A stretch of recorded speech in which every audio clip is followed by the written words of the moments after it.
Hello മച്ചുമാരെ, welcome back to Mallu explainer. ഈ വർഷം കൊറിയയിലിറങ്ങിയ ഏറ്റവും കൂടുതൽ പണം വാരിയ, ലോകം മുഴുവനായിട്ട് വളരെയധികം വേഗത്തിൽ സ്പ്രെഡ് ആയിട്ടുള്ള ഒരു സിനിമയുണ്ട്. എന്തുകൊണ്ടായിരിക്കും ഈ സിനിമ ഇത്രക്ക് അങ്ങോട്ട് ഫേമസ് ആവുന്നത്? അതിന്റെ ആ ഒരു കഥ കൊണ്ട്, ആ ക്വാളിറ്റി കൊണ്ട്. അതുകൊണ്ട് തന്നെയാണ്. വളരെ നിസാരമായിട്ടുള്ള ഒരു കാര്യത്തിൽ നിന്നാണ് കഥ തുടങ്ങുന്നത്. മലയുടെ മുകളിൽ, ആരും കയറി ചെല്ലാത്ത മലയുടെ മുകളിലായിട്ട് ഒരു ശവക്കുഴി. ഇത് തോണ്ടുകയാണ് ചില സാഹചര്യങ്ങൾ കാരണം. എന്നാൽ അത് തോണ്ടിയതോടുകൂടി പിന്നീട് സംഭവിച്ചത് ചരിത്രമായിരുന്നു. ചരിത്രം എന്നൊക്കെ പറഞ്ഞാൽ വെറുതെ പറയല്ല, ചരിത്രവുമായി നല്ല ബന്ധമുള്ളത് കൊണ്ട് തന്നെയാണ്. എനിക്ക് ഈ സിനിമ വളരെയധികം ഇഷ്ടപ്പെട്ടു. രാത്രിയിൽ ഏകദേശം 12 മണിക്കാണ് ഈ സിനിമ ഞാൻ കാണാൻ തുടങ്ങിയത്. ഫുൾ സൗണ്ടിൽ, ഫുൾ ബ്രൈറ്റ്നെസ്സിൽ.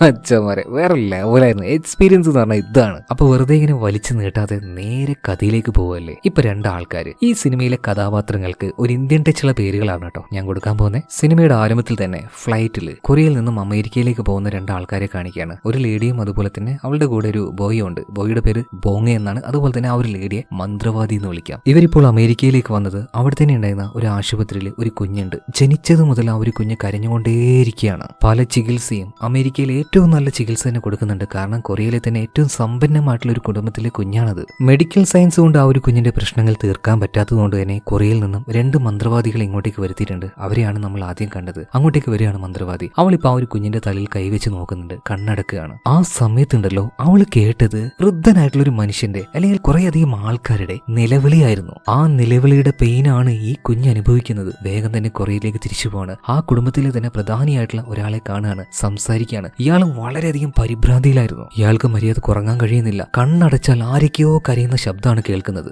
ജീവിതത്തിലെ മനസ്സമാധാനം എന്താന്ന് കുറച്ചു കാലമായിട്ട് ഇയാൾ അറിയുന്നതേ ഇല്ല. എല്ലാം കേട്ട് മനസ്സിലാക്കിയപ്പോ നമ്മുടെ മന്ത്രവാദി ആ ഒരു പെൺകുട്ടിക്ക് മനസ്സിലായി ഇതൊരു നിസാരമായ കേസല്ല, ഇതിന് കുറച്ചുകൂടെ മൂത്ത ആള് തന്നെ വേണ്ടി വരും എന്ന് പറയാണ്. കുറച്ച് കാശും ചെലവാന്ന് ഇയാളോട് പറയുന്നുണ്ട്. എന്ത് വേണമെങ്കിലും ഞാൻ നോക്കാന്ന് പറയാണ്. ഇവിടെ സീൻ കട്ടായി. അടുത്ത സീനിൽ നമ്മുടെ കഥാനായകനായിട്ടുള്ള പോറ്റിയെ കാണിക്കുകയാണ്. ഞാൻ പറഞ്ഞല്ലോ, ഒരു ഇന്ത്യൻ ടച്ചുള്ള പേരാണ് കൊടുക്കുക. എന്തായാലും പോറ്റിയുടെ കൂടെ ഇപ്പോ സഹായിയായിട്ടുള്ള നമ്പിയുണ്ട്. രണ്ടുപേരും കൂടെ അവിടെ തന്നെ ഉണ്ടായിരുന്ന മറ്റൊരു പണക്കാരായിട്ടുള്ള കുടുംബമുണ്ട്. അവരുടെ മുത്തശ്ശന്റെ ശവകുടീരം തോണ്ടുകയാണ്. എന്തോ പ്രശ്നങ്ങൾ ഉണ്ട് എന്ന് പറഞ്ഞിട്ട് ആ ശവക്കുഴി തോണ്ടുമ്പോൾ തന്നെ ഇതിന്റെ മണ്ണെല്ലാം പോറ്റി രുചിച്ചു നോക്കുന്നുണ്ട്. അവിടുത്തെ ആ ഒരു പ്രശ്നങ്ങൾ ഇതിലൂടെ ഇയാൾക്ക് മനസ്സിലാക്കാൻ കഴിയും. അങ്ങനെ ആ ഒരു മണ്ണിന്റെ കാര്യങ്ങളും എല്ലാം നോക്കിയിട്ട് പോറ്റി പറയാണ്, പ്രത്യേകിച്ച് പ്രശ്നങ്ങളൊന്നും കാണുന്നില്ല, പക്ഷേ എന്തോ ഒന്ന് മിസ്സിംഗ് ആണല്ലോ. ഇപ്പൊ ഈ കുടുംബക്കാരുടെ നേരത്തെ തന്നെ നോക്കുമ്പോൾ എല്ലാവരും നോർമലായിട്ട് നിൽക്കുകയാണ്. അങ്ങനെയൊന്നും ഇല്ലാന്ന്. എന്നാൽ ഈ കുഴിച്ചിട്ട മുത്തശ്ശിയുടെ പേരക്കുട്ടി വല്ലാത്ത പരിഭ്രാന്തിയിൽ അവനിങ്ങനെ കരയാനായി നിൽക്കുകയാണ്. എന്താ മോനെ, എന്താ പറ്റിയെന്ന് ഇവര് ചോദിച്ചപ്പോൾ ഇവൻ കിടന്ന് കരയാൻ തുടങ്ങുകയാണ്. മുത്തശ്ശി മരിച്ചുപോയില്ലേ, മുത്തശ്ശിയുടെ ഓർമ്മയ്ക്കായിട്ട് ഞാൻ മുത്തശ്ശിയുടെ ഒരു പല്ല്, വെപ്പ് പല്ല് എന്റെ മുറിയിൽ സൂക്ഷിച്ചിട്ടുണ്ടായിരുന്നു. ഇതാണ് അപ്പൊ ആ ഒരു കുടുംബത്തിന്റെ ഇത്രയും കാലത്ത് ആ ഒരു പ്രശ്നത്തിന് കാരണം. ഇപ്പൊ ആ ഒരു കുട്ടിയോട് പോയിട്ട് സംസാരിക്കുകയാണ്. മോനെ, മുത്തശ്ശി ഓർക്കാനായിട്ട് ഇങ്ങനെയുള്ള കാര്യങ്ങളൊന്നും നമ്മൾ വീട്ടിൽ വെക്കാൻ പാടില്ല, അവരൊക്കെ നമ്മുടെ മനസ്സിലല്ലേ. ഇതെല്ലാം പറഞ്ഞ് കുഞ്ഞിനെ ഇവരെല്ലാവരും ആശ്വസിപ്പിക്കുകയാണ്. അതുപോലെ മുത്തശ്ശിയുടെ ആ ഒരു അസ്ഥിയുടെ മുഴുവനായിട്ടും തോണ്ടി പുറത്തേക്ക് വെച്ചിട്ടുണ്ടായിരുന്നു. ഇതെല്ലാം പഴയതുപോലെ ആക്കാൻ പറയുന്നുണ്ട്. അങ്ങനെ ആ ഒരു പ്രശ്നം ഇവിടെ തീരുകയാണ്. അതായത് നമ്മുടെ കഥാനായകനായിട്ടുള്ള പോറ്റി, സഹായിയായിട്ടുള്ള നമ്പി, രണ്ടുപേരുടെയും ജോലി ഇതൊക്കെ തന്നെയാണ്. ഒരാൾ മരിച്ചു കഴിഞ്ഞാൽ ആ മരിച്ച ആളെ കുഴിച്ചിടാനുള്ള ഏറ്റവും നല്ല സ്ഥാനം കണ്ടെത്തി കൊടുക്കുക, അതിന്റെ ചടങ്ങുകൾ ചെയ്യുക, ഇനി അതുമായി ബന്ധപ്പെട്ട എന്തെങ്കിലും പ്രശ്നം ഉണ്ടെങ്കിൽ അത് തീർത്തു കൊടുക്കുക. ഇതൊക്കെയാണ് ഇവരുടെ ആ ഒരു ജോലി. അങ്ങനെ രാത്രിയായി പോറ്റി നമ്മയും കൂടെ ഭക്ഷണം കഴിച്ചുകൊണ്ടിരിക്കുമ്പോൾ പോറ്റിയുടെ ശിഷ്യായിട്ടുള്ള ആ ഒരു മന്ത്രവാദി, അതായത് അമേരിക്കയിൽ വെച്ച് നമ്മൾ കണ്ടില്ലേ, ആ മന്ത്രവാദി ഇങ്ങോട്ടേക്ക് വന്നിട്ട് പോറ്റിയോട് കാര്യങ്ങളൊക്കെ പറയാണ്. ഇതെല്ലാം കേട്ട് കഴിഞ്ഞപ്പോൾ പോറ്റിക്ക് മനസ്സിലായി നിസ്സാരമായിട്ടുള്ള ഒരു കാര്യമല്ല, ഇതെന്തായാലും നമുക്ക് ഡീല് ചെയ്യാം, അത്യാവശ്യം നല്ല കാശും കിട്ടും. ആക്ച്വലി ഇതൊരു സാമൂഹ്യ സേവനമായിട്ടൊന്നുമല്ല ഇവർ ചെയ്യുന്നത്. ഇവർക്കും കാശ് വേണം, ഇവർക്കും ജീവിക്കണം, ഇത് അവരുടെ ഒരു തൊഴിലാണ്. അപ്പൊ ആ ഒരു തൊഴിൽ ചെയ്ത് നല്ല കാശ് കിട്ടുമെന്ന് പറയുമ്പോൾ എന്തായാലും ഇവർക്ക് ഹാപ്പി ആണല്ലോ ഉണ്ടാവുക. എന്തായാലും പോറ്റി കാര്യങ്ങൾ വിളിച്ചു പറയാണ്. അതായത് ഇവരുടെ കുടുംബത്തിൽ ഇവരുടെ മുതുമുത്തശ്ശൻ മരിച്ചു പോയിട്ടുണ്ട്. ആ മുത്തശ്ശന്റെ കല്ലറ തോണ്ടണം, അല്ലെങ്കിൽ ആ ഒരു ശവകുടീരത്തിലേക്ക് പോകണം. അവിടെ നിന്നാണ് പ്രശ്നങ്ങളൊക്കെ ആരംഭിച്ചിട്ടുള്ളത്. എന്നാൽ പണക്കാരനായിട്ടുള്ള ആളെ കാണിക്കുകയാണ്. ഇയാളുടെ കുടുംബത്തിലെ കാര്യങ്ങളൊക്കെ ഇയാൾ തന്നെയാണ് നോക്കുന്നത്. എന്നാൽ ആന്റി എന്ന് പറഞ്ഞിട്ട് മറ്റൊരാൾ കൂടെ ഉണ്ട്, അവരുടെ കൂടെ പെർമിഷൻ വേണം എന്നിങ്ങനെ ഈ പണക്കാരന്റെ അമ്മ പറയുമ്പോൾ അതിന്റെ ഒന്നും ആവശ്യമില്ല, ഇതൊക്കെ ഞാൻ തന്നെ മാനേജ് ചെയ്തോളാം എന്ന് പറയണം. മാത്രമല്ല ഈ ഒരു മനുഷ്യനുണ്ടല്ലോ, ഇയാളുടെ അവസ്ഥ വളരെയധികം മോശമായിരുന്നു. ഇയാളുടെ ആ ഒരു കുഞ്ഞ് ആശുപത്രിയിൽ വെച്ച് നിരന്തരം കരഞ്ഞുകൊണ്ടേയിരിക്കുകയാണ്. എല്ലാ രീതിയിലുള്ള ഏറ്റവും എക്സ്പെൻസീവ് ആയിട്ടുള്ള ട്രീറ്റ്മെന്റ് വരെ ആ ഒരു കുഞ്ഞിന് കൊടുക്കുന്നുണ്ട്. എല്ലാവരും കൂടെ നിന്ന് പരിചരിക്കുന്നുണ്ട്. ഒരു രക്ഷയില്ല, കുഞ്ഞ് കരച്ചിലോട് കരച്ചിൽ. ഇതിന്റെ പുറമെ ഈ മനുഷ്യനൊന്ന് കണ്ണടച്ചാൽ കേൾക്കുന്നത് ഒരു വൃദ്ധന്റെ കരച്ചിലാണ്. എന്തായാലും പിന്നീട് ആ ഒരു മനുഷ്യൻ കൊറിയയിലേക്ക് തന്നെ തിരിച്ചു വരികയാണ്. ഇപ്പോൾ പോറ്റിയുമായിട്ട് സംസാരിക്കുന്നുണ്ട്. അതായത് ഇവർ ചെയ്യാൻ പോകുന്ന എല്ലാ കാര്യത്തിലൊന്നും ഇയാൾക്ക് വലിയ വിശ്വാസമില്ല. എന്നാലും പോറ്റി കാര്യങ്ങൾ പറഞ്ഞു കൊടുക്കുകയാണ്. ഞങ്ങൾക്ക് ആ ഒരു ശവക്കുഴി തോണ്ടണം, ആ ഒരു മലയിലേക്ക് പോകണം, അവിടുത്തെ ആ ഒരു പ്രശ്നങ്ങൾ മനസ്സിലാക്കണം, എന്നിട്ട് ആ സ്ഥാനത്തിന് വല്ല പ്രശ്നം ഉണ്ടെങ്കിൽ നമുക്ക് അവിടുന്ന് ആ ഒരു മൃതദേഹത്തെ മാറ്റി സ്ഥാപിക്കുക, അല്ലെങ്കിൽ അത് പൂർണ്ണമായിട്ടും ദഹിപ്പിക്കുക, അങ്ങനെ എന്തെങ്കിലും ചെയ്യണം. ഈ ദഹിപ്പിക്കുന്ന പരിപാടിക്കാണ് ഇവരുടെ ആന്റിക്കൊക്കെ എതിർപ്പ് കേട്ടോ. ആന്റി ഇതുവരെയായിട്ടും കാണിച്ചിട്ടില്ല, കുറച്ച് കഴിഞ്ഞിട്ട് വരും. കാരണം ആന്റിയാണ് ഈ കഥയിലെ തന്നെ മറ്റൊരു പ്രധാന കഥാപാത്രം എന്ന് പറയുന്നത്. എന്തായാലും ഇവരുടെ ഈ ഒരു കുടുംബത്തിലെ മുത്തശ്ശനെ കുഴിച്ചിട്ട് ആ ഒരു സ്ഥലത്തേക്ക് ഇവർ പോവുകയാണ് കേട്ടോ. അതൊരു മലയുടെ മുകളിലാണ്. മാത്രമല്ല ഈ സ്ഥലത്തേക്ക് ആർക്കും പ്രവേശനമില്ല, ആരിട്ട് വരാറുമില്ല. അങ്ങനെ ആ ഒരു ഗേറ്റ് എല്ലാം തുറന്നുകൊണ്ട് ഇവര് നേരെ അങ്ങോട്ടേക്ക്, അതായത് ആ ഒരു മലയുടെ താഴ്വാരത്തിലേക്ക് പോയി നിൽക്കുകയാണ്. എന്നിട്ട് മലയിലേക്ക് ഇവർ ചെന്ന് കയറുന്നുണ്ട്. അത്യാവശ്യം ആ ഒരു കാടുമ്പോൾ തന്നെ നമ്മുടെ ഉള്ളിലേക്ക് വല്ലാത്തൊരു ഭീതി വരും കേട്ടോ. മാത്രമല്ല ഈ കാട്ടിൽ നിറയെ കുറുക്കന്മാരായിരുന്നു. എന്തായാലും ആ ഒരു ശവകുടീരം ഇപ്പോൾ ഈ പോറ്റി കാണാണ്. എന്നാൽ വളരെ നിസാരമായിട്ടാണ് ഇവന്റെ ഈ അപ്പൂപ്പനെ കുഴിച്ചിട്ടിരിക്കുന്നത്. എന്തുകൊണ്ടാണ് ഇത്രയും നിസാരമായിട്ട് അദ്ദേഹത്തെ കുഴിച്ചിട്ടത്? മാത്രമല്ല അവിടെ ഒരു കല്ലുണ്ടായിരുന്നു. ആ കല്ലിൽ കുറച്ചധികം നമ്പറുകൾ കുത്തിവെച്ചിട്ടുണ്ട്. നോട്ട് ചെയ്യണം, കുറച്ചധികം നമ്പറുകൾ. ഇതിന്റെ പുറമെ നമ്മുടെ നമ്പി ഉണ്ടല്ലോ, ഇവൻ ആ ഒരു ശവക്കുഴിയുടെ മുകളിൽ കയറി നിന്നിട്ട് നോക്കുമ്പോൾ ഇത് കൊറിയയുടെ ബോർഡറാണ്. പിന്നെ ഈ ഒരു പോറ്റിയും കുറെ കാര്യങ്ങളൊക്കെ അങ്ങോട്ടും ഇങ്ങോട്ടും നോക്കി. ഒരുപാട് കുറുക്കന്മാർ ഈ ഒരു ശവക്കുഴിയുടെ അപ്പുറപ്പുറമൊക്കെ ആയിട്ടുണ്ട് കേട്ടോ. പെട്ടെന്ന് മുഖത്തടിച്ചതുപോലെ പോറ്റി ഒരു കാര്യം പറയാണ്, ഈ പണി എനിക്ക് ചെയ്യാൻ പറ്റില്ല എന്ന്. ഇവർക്കാകെ ഞെട്ടിപ്പോയി. ഇപ്പൊ നമ്മുടെ മന്ത്രവാദി ആ ഒരു പെൺകുട്ടി ഇങ്ങനെ വിളിച്ച് ചോദിക്കുന്നുണ്ട്, എന്താ കാര്യം നിങ്ങൾ പറയാന്ന്. ഇതൊന്നും പറയാതെ പോറ്റി നേരെ പോയിട്ട് വണ്ടിയിൽ കയറിയിരിക്കുകയാണ്. ഞാൻ ഇത് ചെയ്യില്ല എന്ന് തന്നെ പറയാണ്. അപ്പൊ നമ്പിയും ചോദിക്കുന്നുണ്ട്, നിങ്ങൾ എന്തേ പറയുന്നത്? $3 ലക്ഷം വെച്ച് ഓരോരുത്തർക്കും കിട്ടാൻ വേണ്ടി പോണ്. വലിയ എമൗണ്ട് ആണ്, $3 ലക്ഷം ആണ്. പിന്നെ എന്തിന് ഈ ഒരു പണി വേണ്ടാന്ന് വെക്കണം? ഇപ്പൊ പോറ്റി പറയാണ്, ഇത് നമ്മൾ വിചാരിക്കുന്നത് പോലെയല്ല. ഇതിന്റെ പിന്നിൽ മറ്റെന്തൊക്കെയോ ഉണ്ട്. ആ ഒരു സ്ഥലം നിങ്ങൾ കണ്ടില്ലേ, അവിടെയുള്ള ആ ഒരു കുറുക്കന്മാരെ കണ്ടില്ലേ, അത് തന്നെ ഏറ്റവും വലിയ അപശകുനാണ്. ആ ഒരു കുഴിമാടത്തിൽ നിന്നും ആ ഒരു ശവപ്പെട്ടി നമ്മൾ തോണ്ടുകയാണെങ്കിൽ നമ്മൾ തന്നെ ചിലപ്പോൾ മരണപ്പെട്ടു പോകാനുള്ള സാധ്യതയുണ്ട്. നമ്മുടെ കൂടെയുള്ളവർ മരണപ്പെട്ടു പോകാനുള്ള സാധ്യതയുണ്ട്. അവരുടെ കുടുംബത്തിന് തന്നെ അത് വലിയ ആപത്താണ്. ഇപ്പോഴുള്ള പ്രശ്നങ്ങളൊക്കെ അങ്ങ് അഡ്ജസ്റ്റ് ചെയ്ത് പോകുന്നതല്ലേ നല്ലത്. വെറുതെ എന്തിനാ ആവശ്യമില്ലാത്തടുത്ത് തലയിൽ വെക്കുന്നതെന്ന് പറയാണ്. പക്ഷേ ഈ മന്ത്രവാദിക്ക് എന്താ നമുക്കൊന്ന് നോക്കിയാലോ എന്നുള്ള ആ ഒരു ഭാവം തന്നെയാണ്. അതായത് പോറ്റിയുടെ ആ ഒരു വാണിങ്ങിനെ ഇവർ മൈൻഡ് ചെയ്യുന്നില്ല. അങ്ങനെ അന്നേ ദിവസം രാത്രി പോറ്റി ഇപ്പൊ അവരുടെ കൂടെ തന്നെയുണ്ട് കേട്ടോ. പോറ്റി ഇതിന്റെ ഒരു പ്രശ്നങ്ങളെ കുറിച്ച് ഇവർക്ക് പറഞ്ഞു കൊടുക്കുന്നുണ്ടെങ്കിലും ആ ഒരു റിച്ച് മാൻ ഉണ്ടല്ലോ, ഇയാൾ പറയാണ്, എനിക്ക് സഹിക്കാൻ പറ്റുന്നില്ല, എന്തെങ്കിലും ഒരു പരിഹാരം ഉണ്ടാവുമെന്ന്. അപ്പൊ മന്ത്രവാദിയായിട്ടുള്ള ഒരു പെണ്ണ് പറയാണ്, നമുക്ക് നമ്മുടേതായ രീതിയിൽ ഒന്ന് നോക്കിക്കൂടെ, ഒരുപാട് റിസ്ക് ആണെന്ന് വീണ്ടും പോറ്റി പറയുന്നുണ്ട്. ഞാൻ ചെയ്തു നോക്കാത്ത ആ ഒരു കാര്യമാണ്, എന്നാലും ശ്രമിച്ചു നോക്കാന്ന് മന്ത്രവാദി പറയാണ്. അങ്ങനെ ആ ഒരു മന്ത്രവാദി പറഞ്ഞത് കൊണ്ട് മാത്രം ചടങ്ങുകൾ നടത്താനായിട്ട് വീണ്ടും പിറ്റേ ദിവസം രാവിലെ തന്നെ അവർ ആ ഒരു മലയുടെ മുകളിലേക്ക് ചെല്ലുകയാണ്. അത്യാവശ്യം വലിയ സജ്ജീകരണങ്ങളുമായിട്ടാണ് ഇവർ ചെല്ലുന്നത്. ഒരുപാടധികം പന്നികളുടെ ആ ഒരു ബോഡി ഇവരങ്ങോട്ടേക്ക് കൊണ്ടുവന്നിട്ടുണ്ട്. മാത്രമല്ല ആ ഒരു ശവക്കുഴി തോണ്ടിയെടുത്ത് അതിനെ കത്തിച്ച് നശിപ്പിക്കലാണ് ഇവരുടെ ആ ഒരു ജോലി എന്ന് പറയുന്നത്. മാത്രമല്ല ഈ ഒരു വിവരം ആന്റി അറിയിച്ചിട്ടില്ല. എന്നാൽ ഈ ഒരു റിച്ച്മാന്റെ അമ്മ ആന്റി അറിയിച്ചിട്ടുണ്ട്. അവരിങ്ങോട്ടേക്ക് വന്നിട്ടുണ്ട് കാര്യങ്ങളൊക്കെ നേരിട്ട് കണ്ട് മനസ്സിലാക്കാനായിട്ട്. അങ്ങനെ പൂജകൾ ആരംഭിക്കുകയാണ്. പൂജയും കാര്യങ്ങളൊക്കെ ചെയ്യുന്നത് മന്ത്രവാദിയാണ്. ആ പന്നികളുടെ ഡെഡ് ബോഡി മുഴുവൻ മുന്നിൽ വെച്ച് പ്രത്യേക ആയുധങ്ങൾ കയ്യിൽ വെച്ച് മന്ത്രങ്ങൾ ഉച്ചരിച്ചുകൊണ്ട് ചെണ്ട കുട്ടിക്കൊണ്ടാണ് ഒരു പ്രത്യേക രീതിയിൽ അവരുടെ ആ ഒരു കർമ്മങ്ങൾ നടത്തുന്നത്. കണ്ടിന്യൂസ് ആയിട്ട് മന്ത്രവാദി ഇത് ചെയ്യാൻ തുടങ്ങിയ സമയത്ത് ആൾക്കാർ വന്നിട്ട് പതിയെ പതിയെ കുഴി കുഴിക്കാൻ തുടങ്ങുകയാണ്. അങ്ങനെ കുറച്ച് സമയം കഴിഞ്ഞു. കുഴിച്ച് അവസാനം ആ ഒരു ശവപ്പെട്ടിയിലേക്ക് ഈ കൈക്കോട്ട് തട്ടുകയാണ്. അടുത്ത നിമിഷം തന്നെ പൂജ നിർത്താൻ വേണ്ടി പറയാണ്. പിന്നീട് പൂർണ്ണമായിട്ടും ആ ഒരു മണ്ണ് മാറ്റിയിട്ട് ആ ശവപ്പെട്ടി പുറത്തേക്ക് എടുക്കുന്നുണ്ട്. അതിസമ്പന്നനായിട്ടുള്ള ഒരു മനുഷ്യന്റെ പെട്ടി തന്നെയാണ്. ആ പെട്ടി കണ്ടാൽ അറിയാം അത്രയും റിച്ച് ആയിട്ടുള്ള ഒരു പെട്ടിയാണത്, മരത്തിന്റെ പെട്ടി. പിന്നീട് ചടങ്ങും കാര്യങ്ങളൊക്കെ കഴിഞ്ഞു. ഈ ഒരു പെട്ടിയുമായിട്ട് ഇവര് നേരെ താഴ്വാരത്തിലേക്ക് ചെല്ലുകയാണ്. എന്നിട്ട് വാഹനത്തിലേക്ക് ഈ ഒരു പെട്ടി കയറ്റി വെക്കുന്നുണ്ട്. ഇതേ സമയം തന്നെ മലയുടെ മുകളിൽ ശവക്കുഴി ഒരാൾ തോണ്ടിയില്ലേ, അയാൾ ഇപ്പോഴും ആ ഒരു കുഴിയിൽ നിന്നും കയറിയിട്ടില്ല. എല്ലാവരും കയറി, ഇയാൾ മാത്രം കയറാൻ നിൽക്കുമ്പോൾ ഒരു പാമ്പ് ആ ഒരു കുഴിയിലൂടെ പോകുന്നതായിട്ട് ഇയാൾ കാണുകയാണ്. തെന്ത് തേങ്ങയെന്ന് പറഞ്ഞിട്ട് ഇയാൾ ആ ഒരു തൂമ്പയും കൊണ്ട് ഇതിന്റെ നടുപ്പുറത്ത് നോക്കി ഒരൊറ്റ കുത്തുകുത്താണ്. 2 കഷ്ണമായി പോയി. ആ പാമ്പിന്റെ തല കണ്ട് ഈ പണിക്കാരനാകെ ഞെട്ടിപ്പോകുന്നുണ്ട്. മനുഷ്യ സാദൃശ്യമുള്ളൊരു തലയായിരുന്നു ആ ഒരു പാമ്പിന്. പിന്നെ അതിന്റെ ആ ഒരു കരച്ചിലും. പെട്ടെന്നാണ് മഴയും കാര്യങ്ങളൊക്കെ പെയ്യാൻ തുടങ്ങുന്നത്. ഇപ്പോ ഈ ഒരു ശവപ്പെട്ടിയുമായിട്ട് കാറുകളൊക്കെ പോയില്ലേ, ഒരു അരികിലേക്ക് ഈ കാർ ചേർത്ത് നിർത്തുകയാണ്. എന്നിട്ട് ഈ റിച്ച്മാന്റെ അടുത്തേക്ക് പോറ്റി വന്ന് കാര്യങ്ങൾ പറയുന്നുണ്ട്. മഴ പെയ്തതുകൊണ്ട് പെട്ടി ദഹിപ്പിക്കലും അതിന്റെ ആ ഒരു കർമ്മങ്ങളൊക്കെ ചെയ്യാനായിട്ട് കുറച്ച് ബുദ്ധിമുട്ടുണ്ട്. അപ്പൊ എന്താ ചെയ്യാന്ന് ഇയാൾ ചോദിക്കുമ്പോൾ നമുക്ക് ഏതെങ്കിലും ഒരു ആശുപത്രി കണ്ടുപിടിച്ച് അവിടുത്തെ ഒരു മോർച്ചറിയിലേക്ക് വെക്കാന്ന് പറയണം. അതിനൊക്കെ ഒരുപാട് ഫോർമാലിറ്റീസ് ഇല്ലെന്ന് പറയുമ്പോൾ അതൊന്നും നിങ്ങൾ പേടിക്കേണ്ട, നമ്പി അതൊക്കെ ശരിയാക്കിയിട്ടുണ്ട് പറയണം. അതുപോലെ തന്നെ റിച്ച്മാന്റെ അടുത്ത്, അതായത് അച്ഛന്റെ അനിയത്തിയാണ്, ആന്റിയാണ്. ആന്റി വന്നിട്ട് കുഴപ്പമൊന്നുമില്ലല്ലോ, കാര്യങ്ങളൊക്കെ നല്ല രീതിയിൽ പോകുന്നില്ലേ എന്ന് ആന്റി ഇങ്ങനെ ചോദിച്ചപ്പോൾ ഇയാൾ പറയാണ്, നല്ല കാശ് കൊടുത്തിട്ടുണ്ട്, എല്ലാം അവർ ചെയ്തോളും, നമ്മളൊന്നും നോക്കണ്ട. അങ്ങനെ മോർച്ചറിയിൽ ആ ഒരു ശവപ്പെട്ടി വെച്ചതിന് ശേഷം എല്ലാവരും തിരിച്ചു പോണ്. ആ ഒരു റിച്ച്മാൻ ഉണ്ടല്ലോ, ഇയാളുടെ പേര് പാർക്ക് എന്നാണ്. പിന്നീട് ഇവിടെ തന്നെ ആശുപത്രിയിൽ തന്നെ ഒരാൾക്ക് ഒരു ഇച്ചിരി കാശ് കൊടുത്തിട്ടാണ് ഒരു ദിവസത്തേക്ക് ഈ പെട്ടി ഇവിടെ വെക്കുന്നത്. ഇപ്പൊ പോറ്റിയോട് നമ്പി കാര്യങ്ങളൊക്കെ വന്ന് പറയാണ്, അതായത് പാർക്കും അവന്റെ ഒരു കുടുംബം എല്ലാം സിയോളിലേക്ക് തന്നെ തിരിച്ചു പോയിട്ടുണ്ട്. ഇവിടെ ആരും ഇപ്പൊ ഇല്ല, നമ്മൾ തന്നെ ഉള്ളൂ. അപ്പൊ നാളെ രാവിലെ മഴയെല്ലാം ഒതുങ്ങിയിട്ട് ബാക്കിയുള്ള ഒരു ചടങ്ങും കാര്യങ്ങളും ചെയ്യാം, നിങ്ങളിപ്പോൾ പൊയ്ക്കോന്ന് പറയാണ്. ഈ പെട്ടിയുടെ കാര്യങ്ങളൊക്കെ ഞാൻ നോക്കിക്കോളാം എന്ന് പോറ്റി പറയുന്നുണ്ട്. പോറ്റിയല്ല, പോറ്റിയോട് നമ്പി പറയാണ്. ഇതിനുശേഷം പോറ്റി നേരെ പോകുന്നത് ഇവരാ ഒരു കുഴിമാടം തോണ്ടിയല്ലോ, ഇതിന്റെ താഴെ തന്നെ ഒരു പഴയ ഒരു അമ്പലം കാണുന്നുണ്ടായിരുന്നു. ആ അമ്പലത്തിന്റെ അടുത്തേക്കാണ്. അവിടെ തന്നെ അതിന്റെ കാര്യങ്ങളൊക്കെ നോക്കുന്ന ഒരു പൂജാരി ഉണ്ടായിരുന്നു. അപ്പൊ അങ്ങോട്ടേക്ക് വന്ന സമയത്ത് ഈ പൂജാരി വന്നിട്ട് നിങ്ങൾ ആരാണ്, എന്തൊക്കെയാ വേണ്ടതെന്ന് ചോദിക്കുമ്പോൾ ഈ പോറ്റി അമ്പലത്തിനെ കുറിച്ച് ചോദിക്കുകയാണ് കേട്ടോ. ആരാണ് ഈ അമ്പലം പണി കഴിപ്പിച്ചത്, അതുപോലെ തന്നെ ഇതിന്റെ ആ ഒരു പഴയ പൂജാരി ആരായിരുന്നു, ജിസുനെ എന്നൊക്കെയാണെന്ന് ചോദിക്കുമ്പോൾ പൂജാരി പറയണ, ഏയ് അയാളൊന്നുമല്ല, ഇത് മറ്റേതൊരു പൂജാരിയാണ്. അല്ല നിങ്ങൾ ആരാണ്, നിങ്ങൾ എന്തിനാ ഇങ്ങനത്തെ കാര്യങ്ങളൊക്കെ അന്വേഷിക്കുന്നു പറയുമ്പോൾ ഇപ്പൊ പോറ്റി പറയണ, ഇതൊക്കെയാണ് എന്റെ ജോലി, അതായത് ശവക്കുഴി തോണ്ടുക, അതുപോലെ തന്നെ ശവങ്ങൾ അടക്കുക, ഇതുമായി ബന്ധപ്പെട്ടതാണ്, ഒരു ജ്യോതിഷ്യനാണ്. മാത്രമല്ല മലയുടെ മുകളിലേക്ക് ചൂണ്ടിക്കാണിച്ച് ഇപ്പൊ പോറ്റി ചോദിക്കുകയാണ്, മലയുടെ മുകളിലായിട്ട് ഒരു ശവക്കുഴി ഉണ്ടായിരുന്നല്ലോ, ഒരു കല്ലറ, അതിനെക്കുറിച്ച് നിങ്ങൾക്ക് അറിയാമെന്ന് ചോദിക്കുമ്പോൾ ഇപ്പൊ ഈ ഒരു പൂജാരി പറയാണ്, തീർച്ചയായിട്ടും ഞാൻ കേട്ടിട്ടുണ്ട്. മാത്രമല്ല പണ്ട് കാലത്തൊക്കെ ഒരുപാട് കൊള്ളക്കാർ ഈ ഒരു ഭാഗത്തുണ്ടായിരുന്നു. അവരുടെ പ്രധാന പരിപാടി എന്താ വെച്ചാൽ പണക്കാരായിട്ടുള്ള ആൾക്കാർ കുഴിച്ചിട്ട് കഴിഞ്ഞാൽ 1-2 ദിവസം കഴിഞ്ഞ് ആ ഒരു കുഴിമാടം തോണ്ടും. കാരണം ആ പെട്ടിയിൽ ഭയങ്കരമായിട്ടുള്ള നിധിയും കാര്യങ്ങളൊക്കെ ഉണ്ടാവും. അതായത് അവരുടെ സമ്പത്തിന്റെ ഒരു ഇച്ചിരി ആ ഒരു പെട്ടിയിൽ ഇട്ട് വെക്കും. പക്ഷെ മലമുകളിലുള്ള ആ ഒരു ശവകുടീരത്തിലേക്ക് ഒരുത്തൻ പോലും പോയിട്ടില്ല. ഒന്നാമത് ആ ഒരു സ്ഥലത്തേക്ക് പോകാൻ എല്ലാവർക്കും പേടിയാണ്. മറ്റൊന്ന്,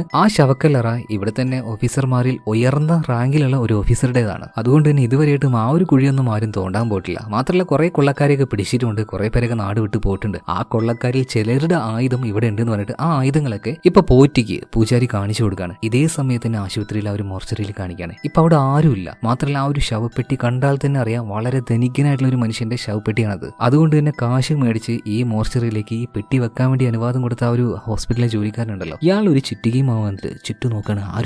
ആരുമില്ലല്ലോ എന്ന് മനസ്സിലായപ്പോൾ ഇയാൾ പതിയെ ഈ പെട്ടി തുറക്കാൻ വേണ്ടി തുറങ്ങുകയാണ്. പതിയെ ഓരോ ആണികളായിട്ട് ഇളകുന്നുണ്ട്. അപ്പൊ തന്നെ പ്രകൃതിക്കൊക്കെ വല്ലാത്തൊരു മാറ്റം പോലെ. ഇതേ സമയത്ത് അങ്ങോട്ടേക്ക് നമ്മുടെ മന്ത്രവാദിയും പോങ്ങും വരുന്നുണ്ട് കേട്ടോ. ഇവരത് തുറക്കരുത് എന്ന് പറയുമ്പോഴേക്കും മോർച്ചറി സൂക്ഷിപ്പുകാര് ഇതങ്ങോട്ട് തുറക്കുകയാണ്. എന്നിട്ട് ഒരു സാധനം പെട്ടിയുടെ ഉള്ളിൽ നിന്ന് പോകുന്നുണ്ട്. സ്പോട്ടിൽ തന്നെ മന്ത്രവാദി ബോധം കെട്ടി വീഴാണ്. മോർച്ചറി സൂക്ഷിപ്പുകാരും ഓടി രക്ഷപ്പെടുന്നുണ്ട്. വിവരം അറിഞ്ഞിട്ട് പെട്ടെന്ന് തന്നെ നമ്മുടെ പോറ്റി ആശുപത്രിയിലേക്ക് എത്തുകയാണ്. കാരണം മന്ത്രവാദിയുടെ ബോധം പോയിരുന്നല്ലോ. അവരോട് സംസാരിക്കുമ്പോൾ തന്നെ ഈ മന്ത്രവാദിയുടെ മൂക്കിൽ നിന്ന് ചോര ഇങ്ങനെ ഒലിച്ചുകൊണ്ടിരിക്കുകയാണ്. ഇപ്പൊ പോറ്റിയോട് മന്ത്രവാദി പറയാണ് കാര്യമായിട്ടുള്ള എന്തോ ഒന്ന് ആ ഒരു പെട്ടിയുടെ പുറത്തേക്ക് വന്നിട്ടുണ്ട്, അതൊരു പൈശാചികമായിട്ടുള്ള ശക്തിയാണെന്ന് പറയാണ്. ഇവിടെ സീൻ കേട്ട ഈ അടുത്ത സീനിൽ കാണിക്കുന്നത് പാർക്കിന്റെ അച്ഛനെയാണ്. ഇയാൾ ഇപ്പോഴും വീൽ ചെയറിലാണ്, നടക്കാനൊന്നും കഴിയില്ല. ഇയാളുടെ അച്ഛനെയാണ് ആ മലയുടെ മുകളിൽ കുഴിച്ചിട്ടിട്ടുള്ളത്. ആ പെട്ടിയാണ് ഇപ്പൊ ഇവര് പുറത്തേക്ക് എടുത്തത്. ഈ മനുഷ്യൻ ഇങ്ങനെ ഇരിക്കുമ്പോൾ ഇയാൾ പുറത്തേക്ക് നോക്കുമ്പോൾ രാത്രിയാണ്. തന്റെ അച്ഛൻ അങ്ങോട്ടേക്ക് വന്നു എന്ന് ഇയാൾക്ക് മനസ്സിലായി. അച്ഛാ അച്ഛാ എന്നിങ്ങനെ പുറത്തേക്ക് നോക്കി വിളിക്കുമ്പോൾ ഈ ആത്മാവ് അവനോട് പറയുന്നുണ്ട്, മോനെ എനിക്ക് നിന്റെ അടുത്തേക്ക് വരണം, ആ വാതിലൊന്ന് പതിയെ തുറക്കൂ നീ. ഇപ്പൊ ഈ പാർക്കിന്റെ അച്ഛനുണ്ടല്ലോ ജനല് പതിയെ ഒന്ന് തുറന്നു കൊടുക്കാണ്. ഒരു കാറ്റുള്ളിലേക്ക് കയറുന്നുണ്ട്. ഈ വീൽ ചെയറിൽ ഇരിക്കുന്നതുകൊണ്ട് തന്നെ ഇയാൾക്ക് തിരിയാനൊന്നും കഴിയില്ല. പക്ഷെ പാർക്കിന്റെ അച്ഛൻ ഒരു ശബ്ദം കേൾക്കുന്നുണ്ട്, ഭക്ഷണമൊക്കെ ആദ്യോട് കഴിക്കുന്ന എന്നുള്ള ഒരു ശബ്ദം. മാത്രമല്ല അവിടെ ആ ഒരു ചില്ല്, അതിന്റെ ആ ഒരു റിഫ്ലക്ഷനും കാണുന്നുണ്ട്. ചീഞ്ഞു നാറിയ ഒരു മനുഷ്യന്റെ ശരീരം ഇരുന്ന് ആ ഒരു ഭക്ഷണം കഴിക്കുകയാണ്. ഇപ്പൊ ഈ പാർക്കിന്റെ അച്ഛൻ അച്ഛാ അച്ഛാ എന്നിങ്ങനെ വിളിക്കുമ്പോൾ ഇവന്റെ പിറകിലേക്ക് അവന്റെ അച്ഛന്റെ ആത്മാവ് വന്ന് നിൽക്കുകയാണ്. എന്നിട്ട് പാർക്കിന്റെ അച്ഛനോട് പറയാണ്, ഞാൻ ആ മലമുകളിൽ കിടന്ന് നിലവിളിക്കുമ്പോൾ അവിടെ കിടന്ന് കഷ്ടപ്പെടുമ്പോൾ നിങ്ങളൊക്കെ ഇവിടുന്ന് ആസ്വദിക്കുകയായിരുന്നില്ലേ നിങ്ങളുടെ ജീവിതം? ഞാൻ കഷ്ടപ്പെട്ട കഷ്ടപ്പാടൊന്നും നിങ്ങൾ അറിഞ്ഞില്ലല്ലോ. ഞാൻ നിങ്ങളെല്ലാവരും കൊണ്ടുപോകാൻ പോവാണ്, എന്റെ കൂടെ കൊണ്ടുപോകാൻ പോവാണ്. ഇത് പറഞ്ഞുകൊണ്ട് ഈ ആത്മാവ് സ്വന്തം മകന്റെ ഹൃദയത്തിന്റെ ഉള്ളിലേക്ക് കൈയിട്ടുകൊണ്ട് ആ ഹൃദയത്തിൽ ഞെക്കിക്കൊണ്ട് തന്നെ ഈ മനുഷ്യനെ കൊന്നുകളയാണ്. ഇതേ വീട്ടിൽ തന്നെ പാർക്കിന്റെ അമ്മ ഉണ്ടായിരുന്നു. ഒരു ടിവിയിൽ ഒരു സോങ് എല്ലാം വെച്ച് നന്നായിട്ട് ഡാൻസ് കളിച്ചുകൊണ്ടിരിക്കുകയാണ് കേട്ടോ. എന്നാൽ അമ്മ മനസ്സിലാക്കുന്നില്ല അവരൊറ്റയ്ക്കല്ല ഡാൻസ് കളിക്കുന്നത്, അവരുടെ കൂടെ ഒരു ആത്മാവും കൂടെ ഉണ്ടായിരുന്നു. കണ്ണാടിയിലാണ് ആ റിഫ്ലക്ഷൻ ഇപ്പോൾ ഈ പാർക്കിന്റെ അമ്മ കാണുന്നത്. ഞെട്ടിത്തരിക്കുകയാണ്. സ്പോട്ടിൽ തന്നെ അവരുടെ കഴുത്ത് ഞെരിച്ചുകൊണ്ട് ആ ആത്മാവ് അവരെ കൊല്ലുന്നുണ്ട്. ഇതേ സമയത്തിന് ആശുപത്രിയിൽ ഇപ്പൊ മന്ത്രവാദി പോറ്റിയോട് ഒരു കാര്യം പറയുന്നുണ്ട്. അതായത് നൂറ്റാണ്ടുകളായിട്ട് ആ ഒരു ശവക്കല്ലറിൽ വെച്ച് ആ ഒരു മനുഷ്യൻ നിലവിളിക്കായിരുന്നു. അയാളുടെ കുടുംബം അത് കേട്ടില്ല. അതുകൊണ്ട് ഇയാളുടെ പ്രതികാരം മുഴുവൻ ആ ഒരു കുടുംബത്തോടായിരിക്കും. പോറ്റി നിങ്ങൾ എങ്ങനെയെങ്കിലും പോയിട്ട് ആ ഒരു പാർക്കിനോട് കാര്യങ്ങൾ പറഞ്ഞ് മനസ്സിലാക്കുക. അയാൾക്ക് എങ്ങനെയെങ്കിലും എന്താ പറയാ, അയാൾ മരിക്കുന്നതിന്റെ മുന്നേ അയാൾ പോയി ഒന്ന് രക്ഷിക്കുന്ന ഈ പോറ്റിയോട് പറയുന്നുണ്ട്. സോ പോറ്റി നേരെ ഇപ്പൊ പാർക്കിന്റെ അടുത്തേക്ക് പോവാണ്. ഇതേ സമയത്തിന് മന്ത്രവാദി അതുപോലെ അവളുടെ കൂടെയുള്ള ഈ ബോങ് പിന്നെ നമ്പി 3 പേരും കൂടിയിട്ട് മോർച്ചറിയുടെ ഉള്ളിലേക്ക് പോയിട്ട് എന്തൊക്കെയോ ചില ചടങ്ങുകൾ ചെയ്തുകൊണ്ടിരിക്കുന്നുണ്ട്. ഇതേ സമയത്തിന് പാർക്കിനെ കാണിക്കാണ്. ഇവൻ ബാത്റൂമിൽ പോയിട്ട് ചെറുതായിട്ട് ഒന്ന് റിലാക്സ് ആയിട്ട് അങ്ങനെ കുളിക്കുമ്പോൾ പെട്ടെന്ന് എന്തൊക്കെയോ ഒരു അശരീരി കേൾക്കുന്നത് പോലെയുണ്ട്. മാത്രമല്ല ആ ഒരു മോർച്ചറിയിൽ വെച്ചുകൊണ്ട് തന്നെ ഇവർ ആ ഒരു ചടങ്ങ് ചെയ്യുന്നതുകൊണ്ട് ആ കുഴിമാടത്തിൽ നിന്നും പുറത്തേക്ക് വന്ന മുത്തശ്ശന്റെ ആ ഒരു ആത്മാവ് പതിയെ ഒരു മോർച്ചറിയിലേക്ക് വലിക്കപ്പെടുകയാണ്. മാത്രമല്ല പാർക്കിന്റെ തൊട്ടടുത്തെത്തി അവൻ അലറി വിളിച്ച് ഞെട്ടിച്ച ആ ഒരു ആത്മാവ് അവിടെ നിന്നും പെട്ടെന്ന് അങ്ങ് പോവുകയാണ് കേട്ടോ. അവനാകെ ഞെട്ടിപ്പോയി. എന്തായാലും ഇപ്പൊ മോർച്ചറിയിൽ വെച്ച് ആ ഒരു ചടങ്ങ് ചെയ്തുകൊണ്ടിരിക്കുന്നുണ്ടല്ലോ. ഈ ചടങ്ങിന്റെ ആ ഒരു ലക്ഷ്യം എന്ന് പറഞ്ഞാൽ ആ ആത്മാവിനെ നമ്മുടെ ബോങ്ങിന്റെ ശരീരത്തിലേക്ക് കയറ്റലാണ്. എന്നിട്ട് ആ ആത്മാവിനോട് മന്ത്രവാദിക്ക് സംസാരിക്കണം. വിചാരിച്ചതുപോലെ തന്നെ നടക്കുകയാണ്. ഇപ്പൊ നമ്മുടെ മന്ത്രവാദി ബോങ്ങിനോട് സംസാരിക്കുകയാണ്. കാരണം അവന്റെ ഉള്ളിലുള്ളത് അവന്റെ ആത്മാവല്ല, ആ മുത്തശ്ശന്റെ ആത്മാവാണ്. നിങ്ങൾക്ക് എന്താണ് തന്തേ ഈ വയസ്സാങ്കാലത്ത് അവിടെ കിടന്ന് ഉറങ്ങിക്കൂടെ? എന്തിനാണ് വെറുതെ കുടുംബത്തെ നശിപ്പിക്കാനായിട്ട് വന്നതെന്ന് ചോദിക്കുമ്പോൾ ഞാൻ നശിപ്പിക്കും. ഞാൻ കരഞ്ഞപ്പോൾ അവര് കേട്ടില്ല. അതുപോലെ തന്നെ എനിക്ക് പോകണം. ഞാൻ പോകുമ്പോൾ അവരെയും കൂടെ കൊണ്ടുപോകുന്ന പറഞ്ഞിട്ട് ഇവൻ കിടന്നങ്ങോട്ട് ചിരിക്കാൻ തുടങ്ങുകയാണ്. കുറച്ച് കഴിഞ്ഞപ്പോൾ ആ ഒരു ചിരിയെല്ലാം നിർത്തിയിട്ട് ബോങ് ഛർദ്ദിക്കാൻ തുടങ്ങുകയാണ്. ഇപ്പൊ പെട്ടെന്ന് തന്നെ മന്ത്രവാദി നമ്പിയോട് പറയാണ് അവനെ വിട്ടേക്ക്. കാരണം അവന്റെ ഉള്ളിൽ നിന്നും ആ ഒരു ആത്മാവ് പോയി കഴിഞ്ഞു. അതുകൊണ്ടാണ് ഇങ്ങനെ ഛർദ്ദിക്കുന്നത്. ഇതേ സമയത്ത് നമ്മുടെ പോറ്റിക്ക് അങ്ങോട്ടേക്ക് എത്താൻ പറ്റുന്നില്ല. വേഗത്തിൽ പോകുന്നുണ്ട്. പക്ഷെ അപ്പോഴേക്കും അവൻ എന്തെങ്കിലും പറ്റിയാലോ പാർക്കിന്റെ ഫോണിലേക്ക് വിളിക്കുകയാണ്. പാർക്കിനോട് കാര്യങ്ങൾ പറയുന്നുണ്ട്. പാർക്ക് എന്ത് തന്നെ വന്നാലും ആര് തന്നെ വിളിച്ചാലും ശരി ഒരു കാരണവശാലും ജനലും തുറക്കാൻ പാടില്ല, വാതിലും തുറക്കാൻ പാടില്ല. പെട്ടെന്ന് തന്നെ ആരും ഒരാൾ വന്നിട്ട് അത് ഇങ്ങനെ തട്ടുകയാണ്. തുറക്ക്, വാതിൽ തുറക്കെന്ന് പറഞ്ഞിട്ട്. ഇപ്പൊ ഫോണിലുള്ള പോറ്റി എന്താന്ന് ചോദിക്കുമ്പോൾ അത് പിന്നെ ആരും ഒരാൾ വാതിൽ തട്ടുന്നുണ്ട്, ഞാൻ പോയിട്ട് വാതിൽ തുറക്കട്ടെ എന്ന് പറയുമ്പോൾ ഇപ്പൊ ഫോൺ വിളിക്കുന്ന പോറ്റി പറയണം ഒരിക്കലും തുറക്കാൻ പാടില്ല, നീ അങ്ങോട്ടേക്ക് പോവുകയേ ചെയ്യരുത്. ഇതേ സമയത്ത് വാതിലാണെങ്കിലോ തുറക്കെന്ന് പറയാണ്. ഇപ്പൊ പേടി കൊണ്ട് പാർക്ക് നിങ്ങൾ ആരാന്ന് ചോദിക്കുമ്പോൾ ഞാൻ പോറ്റിയാണ്, നീ വാതിൽ തുറക്കെന്ന് പറയുമ്പോൾ ഇപ്പൊ ഫോൺ വിളിക്കുന്ന ആ ഒരു പോറ്റിയോട് പാർക്ക് ഒരു കാര്യം ചോദിക്കുന്നുണ്ട്. പോറ്റി നിങ്ങളിപ്പോ എവിടെയുള്ളത്? ഞാൻ അവിടെ എത്തിയിട്ടില്ല, ഞാൻ വന്നുകൊണ്ടാണ്, ഞാൻ കാറിലിരിക്കുകയാണ്. ഇപ്പോ ഇത് അറിഞ്ഞപ്പോ ഉണ്ടല്ലോ പാർക്കിന്റെ മുഖം ഒരു ഞെട്ടലാണ്. ഇവനാകെ വേർത്ത് കുളിക്കാൻ തുടങ്ങി. കാരണം ആ ഒരു വാതിലെ ലോക്കൊക്കെ പിടിച്ച് തിരിച്ച് അതിങ്ങനെ തള്ളി ആരോ വരാൻ നോക്കുകയാണ്. ഇവനങ്ങനെ വിറച്ച് നിൽക്കുന്ന സമയത്തുണ്ടല്ലോ പോറ്റി പറയാണ്, നീ ഒരു കാര്യം ചെയ്യ്, പതിയെ അവര് ജെല്ല് തുറക്കുന്നത്. പോറ്റി എന്തിനാ ഞാൻ ജെല്ല് തുറക്കുന്നത് ചോദിക്കുമ്പോൾ തുറക്കടാ ജെല്ല് എന്നുള്ളൊരു ശബ്ദം കേൾക്കുകയാണ്. ആ ശബ്ദത്തിന്റെ പേടിയിൽ അവൻ ജെല്ല് ഒറ്റ തുറക്കലാണ്. ചതി പറ്റിപ്പോയി പാർക്കിന്. കാരണം അവന്റെ ഫോണിൽ വിളിച്ചത് അത് പോറ്റിയായിരുന്നില്ല, അവന്റെ മുത്തശ്ശന്റെ ആത്മാവായിരുന്നു. മാത്രമല്ല പുറത്തിരുന്ന് വാതിൽ തട്ടിയിരുന്നത് അത് ശരിക്കുള്ള പോറ്റിയായിരുന്നു. എന്തായാലും ആ ഒരു ആത്മാവ് ഉള്ളിലേക്ക് വന്നു. അവൻ മുകളിലേക്ക് നോക്കുമ്പോൾ ആത്മാവിന്റെ ആ ഒരു പ്രതിഫലനത്തെ കാണുന്നുണ്ട്. ഇതേ സമയത്ത് തന്നെ പുറത്തുണ്ടായിരുന്ന പോറ്റി റിസപ്ഷനിസ്റ്റ് അവരുടെ ഒരു കയ്യിൽ നിന്ന് താക്കോലൊക്കെ മേടിച്ചിട്ട് ഈ ഫ്ലാറ്റിന്റെ ഉള്ളിലേക്ക് കയറുകയാണ്. നോക്കുമ്പോൾ എന്താ ഒരനക്കവും ഇല്ലാതെ പാർക്ക് അങ്ങനെ നിൽക്കുകയാണ്. ഇപ്പൊ പോറ്റി അടുത്തേക്ക് വന്ന് നോക്കുമ്പോൾ കൈയെല്ലാം നീട്ടിക്കൊണ്ട് ഒരു പട്ടാളക്കാരൻ എങ്ങനെയാണോ സംസാരിക്കുന്നത്, നിങ്ങളുടെ ഉടവാളുമായിട്ട് ഈ രാജ്യത്തിലേക്ക് കയറി വാ, അവരെല്ലാം നിങ്ങളുടെ വാളിന്റെ ഇരയാക്ക്, നിങ്ങൾ തന്നെ നിങ്ങളെ ബലി കൊടുക്കുന്ന രീതിയിൽ ഒരു പ്രത്യേക രീതിയിൽ സംസാരിക്കുകയാണ്. അതിനർത്ഥം എന്താ, അവന്റെ മുത്തശ്ശൻ ഒരു പട്ടാളക്കാരനായിരുന്നു. ആ പട്ടാളക്കാരനാണ് ഇപ്പൊ പാർക്കിന്റെ ഉള്ളിലേക്ക് കയറിയിരിക്കുന്നത്. ഒരു പ്രതിജ്ഞ പോലെ ഇത് പറഞ്ഞതിന് ശേഷം ഇയാൾ കുഞ്ഞിരുന്ന് ഛർദ്ദിക്കാൻ തുടങ്ങുകയാണ്. അതായത് പാർക്കിന് അതും കട്ടച്ചോര ഇങ്ങനെ ഛർദ്ദിച്ചിട്ടുണ്ടെങ്കിൽ അതിന്റെ അർത്ഥം എന്താണ്, ആ ഒരു ആത്മാവ് പോയി എന്നല്ലേ. എന്തായാലും ഇതിന് ശേഷം ഈ ഒരു പാർക്കിന് എത്ര വെള്ളം കുടിച്ചിട്ട് മതിയാവുന്നില്ല. 4-5 കുപ്പി വെള്ളമാണ് കുടിച്ചത് താഴെ കിടന്നത്. അപ്പൊ ഈ ഒരു പോറ്റിയും അവിടെ ഉണ്ടായിരുന്ന എല്ലാവരും വിചാരിച്ചു, ഓക്കെ ഈ പാർക്കിന്റെ ഉള്ളിൽ നിന്നും ആ ഒരു ആത്മാവ് പോയിന്ന്. ഇപ്പൊ വീണ്ടും അടുത്ത വെള്ളം എടുക്കാനായിട്ട് അവൻ ആ ഒരു ഫ്രിഡ്ജിന്റെ അടുത്തേക്ക് പോകുമ്പോൾ ഈ പാർക്ക് ഉണ്ടല്ലോ അവന്റെ തല ഇങ്ങനെ പയ്യെ തിരിക്കുകയാണ്. ഒരു മനുഷ്യന് എത്ര ഡിഗ്രി വരെ തല ചിരിക്കാൻ പറ്റും ഒന്ന് നിങ്ങൾ തിരിച്ചു നോക്കി.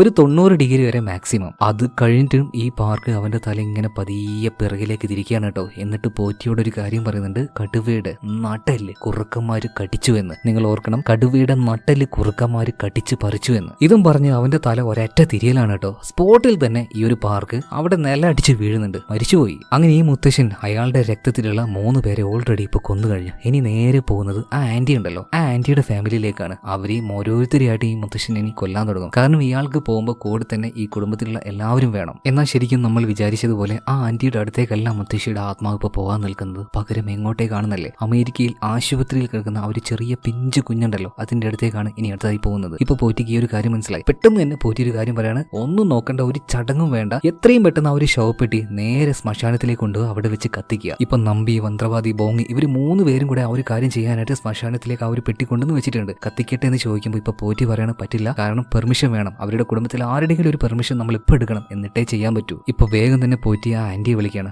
ആന്റി കുടുംബത്തോട് കൂടിയിട്ട് ഭക്ഷണം കഴിക്കായിരുന്നു. ഇപ്പൊ ആന്റിയോട് കാര്യങ്ങളൊക്കെ പറയുന്നുണ്ട്. അതായത് അമേരിക്കയിലേക്ക് വിളിക്കാൻ നോക്കി, പക്ഷേ കോള് കിട്ടുന്നില്ല. സിറ്റുവേഷൻ വളരെയധികം മോശമാണ്. മിക്കവാറും നിങ്ങളുടെ മുത്തശ്ശന്റെ ആ ഒരു ആത്മാവ് നേരെ പോയിട്ടുണ്ടാവും ആ ഒരു കുഞ്ഞിന്റെ അരികിലേക്കായിരിക്കും. പിന്നീട് പാർക്കിനുണ്ടായ ആ ഒരു അനുഭവം ഇപ്പൊ ഈ ഒരു പോറ്റി പറയണം കേട്ടോ. ഇതേ സമയത്ത് തന്നെ ഈ അമേരിക്കയിലെ ആശുപത്രിയിൽ കാണിക്കുകയാണ്. ആ ഒരു കുഞ്ഞിന്റെ അടുത്ത് നഴ്സുമാരും കാര്യങ്ങളൊക്കെ വന്നിട്ടുണ്ട്. കുഞ്ഞിപ്പോ നോർമലാണ് കേട്ടോ, ഒരു കുഴപ്പമില്ല, ആദ്യത്തെ പോലെ നിരന്തരമായിട്ട് അങ്ങനെ കരയുന്നൊന്നുമില്ല. ഇപ്പൊ നഴ്സുമാരൊക്കെ ഒന്ന് റെസ്റ്റ് എടുക്കാനായിട്ട് നേരെ ചെറുതായിട്ടൊന്ന് അവിടെ തന്നെ ഇരിക്കുന്ന സമയത്ത് പതിയെ ആ ഒരു കുട്ടിയുടെ അടുത്തേക്ക് ഒരു ശക്തി വരുന്നുണ്ട്. ഒരു കൈ ഇങ്ങനെ പതിയെ വരികയാണ്. ഇത് വന്ന ആ ഒരു കുട്ടിയെ ഇങ്ങനെ തൊടുന്ന സമയത്ത് തന്നെ ആ കുഞ്ഞ് വല്ലാതെ പൊട്ടി കരയാൻ തുടങ്ങണം. ആ കുഞ്ഞിനെ എനിക്ക് കാണിക്കാൻ കഴിയില്ല കേട്ടോ. യൂട്യൂബിന്റെ ഭാഗത്തുനിന്ന് കുഞ്ഞുങ്ങളുടെ കാര്യത്തിൽ ഭയങ്കര വിഷയമാണ്. എന്തായാലും ആ ഒരു ആത്മാവ് കുഞ്ഞിനെ കൊല്ലാൻ നോക്കുന്ന സമയത്ത് തന്നെ ഇപ്പൊ പോറ്റി ആ ഒരു മുത്തശ്ശിയോട്, അതായത് ആന്റിയോട് സംസാരിച്ചുകൊണ്ട് കാണല്ലോ. ആന്റി പറയാണ് വേറൊരു വഴി ഇല്ലെങ്കിൽ നിങ്ങളത് ചെയ്തോന്ന്. പെട്ടെന്ന് തന്നെ പോറ്റി ലൈൻ ഓൺലൈനിൽ തന്നെ നമ്പിയുണ്ട്. നമ്പിയോട് പറയാണ് കത്തിച്ചോ എന്ന്. സ്പോട്ടിൽ തന്നെ നമ്പി സ്വിച്ച് ഞെക്കുകയാണ്. ഇലക്ട്രിക്കൽ ശ്മശാനാണ്. അവിടെ വെച്ച് ആ ഒരു ശവപ്പെട്ടി ഒരൊറ്റ കത്തിലാണ്. ഇതേ സമയത്ത് കുഞ്ഞിനെ കൊല്ലാൻ വേണ്ടി വന്ന ആ ഒരു മുത്തശ്ശന്റെ ആത്മാവ് നേരെ ആ ഒരു ശവപ്പെട്ടിയിലേക്ക് തന്നെ തിരിച്ചു വരികയാണ്. പൂർണ്ണമായിട്ടും ഒരുമാതിരി ഒരു ശാന്തി കിട്ടാത്ത മരണമാണ് പിന്നീട് ആ ഒരു മുത്തശ്ശന് സംഭവിച്ചത്. അപ്പൊ അവിടെ ഉണ്ടായിരുന്നവരെന്നെ പറയുന്നുണ്ട്, ഒരു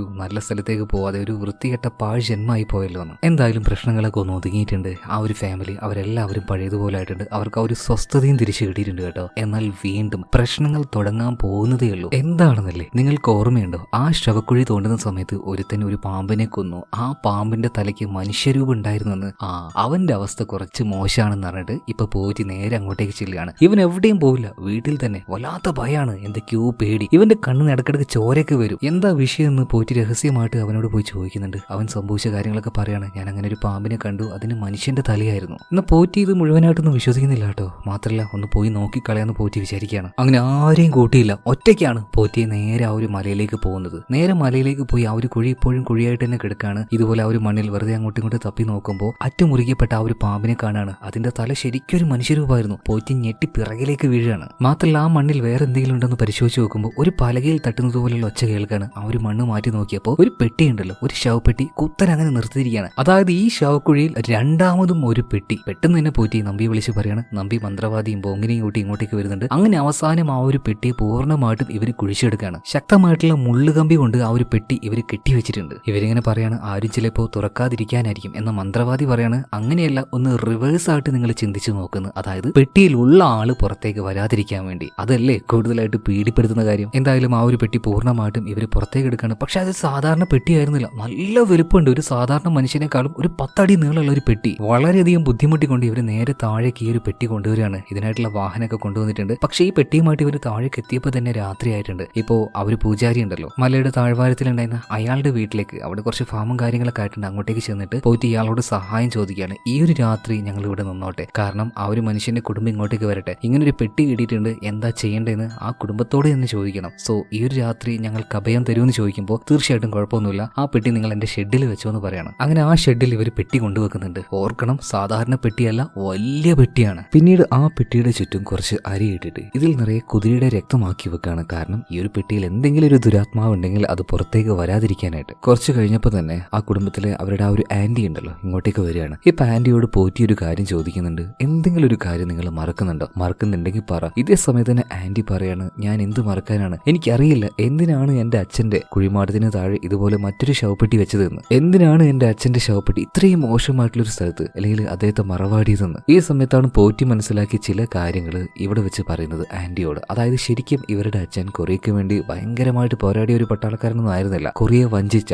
ഒറ്റുകൊടുത്ത, ജപ്പാന് വേണ്ടി കൊറിയ ചതിച്ച ഒരു പട്ടാളക്കാരനായിരുന്നു. ഇപ്പൊ ചെറുതായിട്ടൊന്ന് കരഞ്ഞുകൊണ്ട് മുത്തശ്ശിയല്ല ഈ ആന്റിയെ സമ്മതിക്കുകയാണ്. അതെ, അയാൾ അങ്ങനെ തന്നെയായിരുന്നു. ഇയാൾ ഇങ്ങനെ കൊറിയെ ചതിച്ചത് കൊണ്ട് തന്നെ അന്ന് ഇവിടെ ഉണ്ടായിരുന്ന ആ ഒരു സന്യാസി ഇയാളെ ശപിച്ചതല്ലേ, ജിസുനെ എന്ന് പറഞ്ഞ ആ ഒരു സന്യാസി. ഇതേ സമയത്ത് തന്നെ ആന്റി പറയാണ് അയാളുടെ പേര് ജിസുനെ എന്നല്ല, മുരയാമ ചുഞ്ചി എന്നാണ്. പിന്നെ ആ ഒരു സന്യാസി നിങ്ങൾ വിചാരിക്കുന്ന പോലെ ഒരു കൊറിയക്കാരനല്ല, ജപ്പാൻകാരനായിരുന്നു. എന്നെ ഏറ്റവും കൂടുതൽ അത്ഭുതപ്പെടുത്തിയത് ആ മനുഷ്യനും ആ സന്യാസിയും എന്റെ അച്ഛനുമായിട്ട് വലിയ സൗഹൃദത്തിലായിരുന്നു. പിന്നെ എന്തിനാണ് എന്റെ അച്ഛൻ മരണപ്പെട്ടതിന് ശേഷം അയാൾ ഇങ്ങനെ എന്റെ അച്ഛനോട് ചെയ്തത്? ഒരു കാര്യം നിങ്ങൾ ഇപ്പൊ തന്നെ മനസ്സിലാക്കി വെക്കണം, ആ ഒരു സന്യാസി ജപ്പാൻകാരനാണ്. ഇവരുടെ അച്ഛനുമായി, അതായത് മരിച്ചുപോയ ആ ഒരു പട്ടാളക്കാരനുമായിട്ട് അയാൾക്ക് നല്ല ബന്ധമായിരുന്നു. പിന്നെ എന്തിനു വേണ്ടി അയാളോട് ഈ ഒരു മോശമായ കാര്യം ഇയാൾ മരിച്ചു കഴിഞ്ഞപ്പോൾ ഈ ഒരു സന്യാസി ചെയ്തു? പിന്നീട് ഈ ആന്റി ഇവിടുന്ന് പോവാൻ നിൽക്കണം. അപ്പൊ തന്നെ ഒരു കാര്യം പറയുന്നുണ്ട്, നിങ്ങൾ കൂടുതലായിട്ട് നോക്കേണ്ട ആ ഒരു പെട്ടി അതിനെ ദഹിപ്പിച്ച് കളഞ്ഞേക്കുന്നു. ഇത് പറഞ്ഞുകൊണ്ട് ആന്റി അവിടുന്ന് പോവാണ്. ഇതിനുശേഷം ഇവർക്ക് ആ ഒരു കുഴിയിൽ വെച്ച് മനുഷ്യരൂപമുള്ള ആ തലയുള്ള ഒരു പാമ്പിനെ കിട്ടിയില്ലേ, അതിനെ അതിൻ്റെതായ ആ ഒരു കർമ്മങ്ങളോട് കൂടിയിട്ട് ദഹിപ്പിച്ച് കളയാണ്. മാത്രമല്ല ഇവരൊക്കെ നല്ല വിശപ്പിലായിരുന്നു. അപ്പോഴേക്കും ആ ഒരു പൂജാരി നല്ല ന്യൂഡിൽസും കുറച്ച് വൈനൊക്കെ ആയിട്ട് ഇവരെ ക്ഷണിക്കുകയാണ് കേട്ടോ. നന്നായിട്ട് തന്നെ ഭക്ഷണങ്ങൾ കഴിക്കുകയാണ്. എല്ലാവരും ഓരോ ഭാഗത്തായിട്ട് പോയി കിടന്നുറങ്ങുന്നുണ്ട്. അതുപോലെ തന്നെ നമ്മുടെ ഈ ഒരു മന്ത്രവാദി അവളുടെ കാറിൽ ഇരുന്നുകൊണ്ട് അവളുടെ മുത്തശ്ശിയുമായിട്ട് സംസാരിക്കുന്നുണ്ട്. ഫോണിലൂടെ മറ്റാരോട് സംസാരിക്കുന്നുണ്ട്. ആത്മാവായിരുന്നുകൊണ്ട് ആ കാറിന്റെ ബേക്കിൽ അവളുടെ മുത്തശ്ശി ഉണ്ടായിരുന്നു. ഇതുപോലെ പല ഘട്ടത്തിലും നമ്മുടെ മന്ത്രവാദിയെ ഹെൽപ്പ് ചെയ്യുന്നത് മരണപ്പെട്ടു പോയ അവളുടെ ആ ഒരു മുത്തശ്ശിയായിരുന്നു. മുത്തശ്ശിയോട് അവളിങ്ങനെ ഒരു കാര്യം പറയുന്നുണ്ട്, മുത്തശ്ശി എന്തോ വലിയൊരു കാര്യം വരാനിരിക്കുന്ന പോലെ എനിക്ക് തോന്നുന്നു. അതൊരു ആത്മാവാണ്, ആ കാര്യം നിങ്ങൾ ഓർക്കണം കേട്ടോ. ഇതേ സമയത്തിന് ഉറങ്ങുന്ന ഈ ബോങ് ഉണ്ടല്ലോ, ഇവന്റെ ദേഹത്തേക്ക് ആ ഒരു പൂജാരി വന്ന് നിൽക്കുന്നത് പോലെ അവനൊരു സ്വപ്നം പോലെ തോന്നുകയാണ്. മാത്രമല്ല അദ്ദേഹത്തൊക്കെ ചോര ഉണ്ടായിരുന്നു. ഈ പൂജാരി പറയുന്നുണ്ട്, അവൻ വന്ന് എന്റെ കരളെടുത്തു, എന്നെ അത് ചെയ്തു ഇത് ചെയ്തു എന്നൊക്കെ പറയാണ്. ഇപ്പോ അവന്റെ ഉള്ളിൽ ആ ഒരു ശക്തി, അതായത് ആ ഒരു ആത്മനിയന്ത്രണം ഇതൊക്കെ ഉള്ളത് കൊണ്ട് തന്നെ ഇയാൾ മേത്തിങ്ങനെ കയറി നിൽക്കുന്നതായിട്ട് ഫീൽ ചെയ്തിട്ടും ബോങ് നിലത്തെന്തൊക്കെയോ എഴുതുന്നുണ്ട്. പെട്ടെന്ന് ആ ഒരു ഉറക്കത്തിൽ നിന്നും അവൻ എഴുന്നേൽക്കാണ്. നേരെ പോയിട്ട് ഈ പൂജാരിയുടെ റൂമിൽ നോക്കുന്നുണ്ട്. അവിടെ പൂജാരിയില്ല. ഇതിനുശേഷം എന്തോ ഒരു ശബ്ദം കേട്ട് നേരെ ഫാമിലേക്ക് പോയി നോക്കുകയാണ്. അവിടെ ഒരുപാട് പന്നികൾ ചത്തു കിടക്കുന്നുണ്ട്. അതുപോലെ തന്നെ അതിന്റെ ഇടയിൽ വെച്ച് വളരെ ക്രൂരമായിട്ടുള്ള ഒരു കാര്യം ഈ ബോങ് കാണുകയാണ്. അതിശക്തമായ വളരെയധികം വലുപ്പമുള്ളൊരു രൂപം. ആ രൂപം ആ പൂജാരിയെ 2 കഷ്ണമായിട്ട് മുറിച്ചെടുക്കുകയാണ്. കിട്ടുകിട്ടാ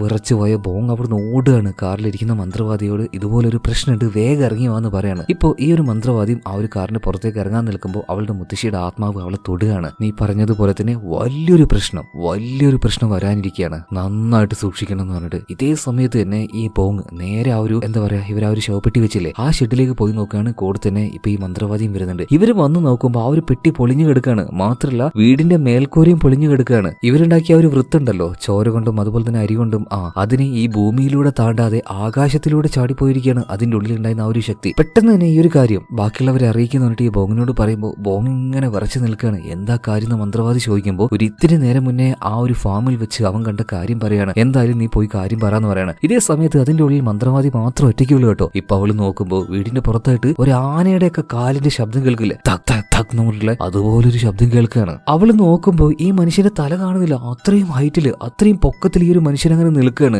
എന്തോ ഒരു ഘോരമായ ശബ്ദം ഇതിങ്ങനെ ചോദിക്കുന്നുണ്ട്, ഉള്ളിൽ മനുഷ്യരാരെങ്കിലും ഉണ്ടോ എന്ന്. പേടിച്ച് വിറച്ചിട്ട് നമ്മുടെ മന്ത്രവാദി പറയാണ്, ഇല്ല മനുഷ്യരാരും ഇല്ല, ഇതൊരു മരമാണ്. അങ്ങനെ എന്തൊക്കെയോ അവള് പറയുമ്പോ ഓക്കെ, എനിക്ക് കഴിക്കാനുള്ള മീൻ ഭക്ഷണം നീ തയ്യാറാക്കിയിട്ടുണ്ടോ എന്നൊക്കെ ചോദിക്കുമ്പോ അറിയില്ല. എന്ത്, ഈ സേനാപതിക്ക് നീ ആ ഒരു ഭക്ഷണം ഉണ്ടാക്കിയിട്ടില്ലാന്നോ, എന്തുകൊണ്ടത് ചെയ്തില്ല എന്ന് പറഞ്ഞിട്ട് ഈ ഒരു ശതി, അതായത് ഏതോ ഒരു ഭൂതമാണ് കേട്ടോ.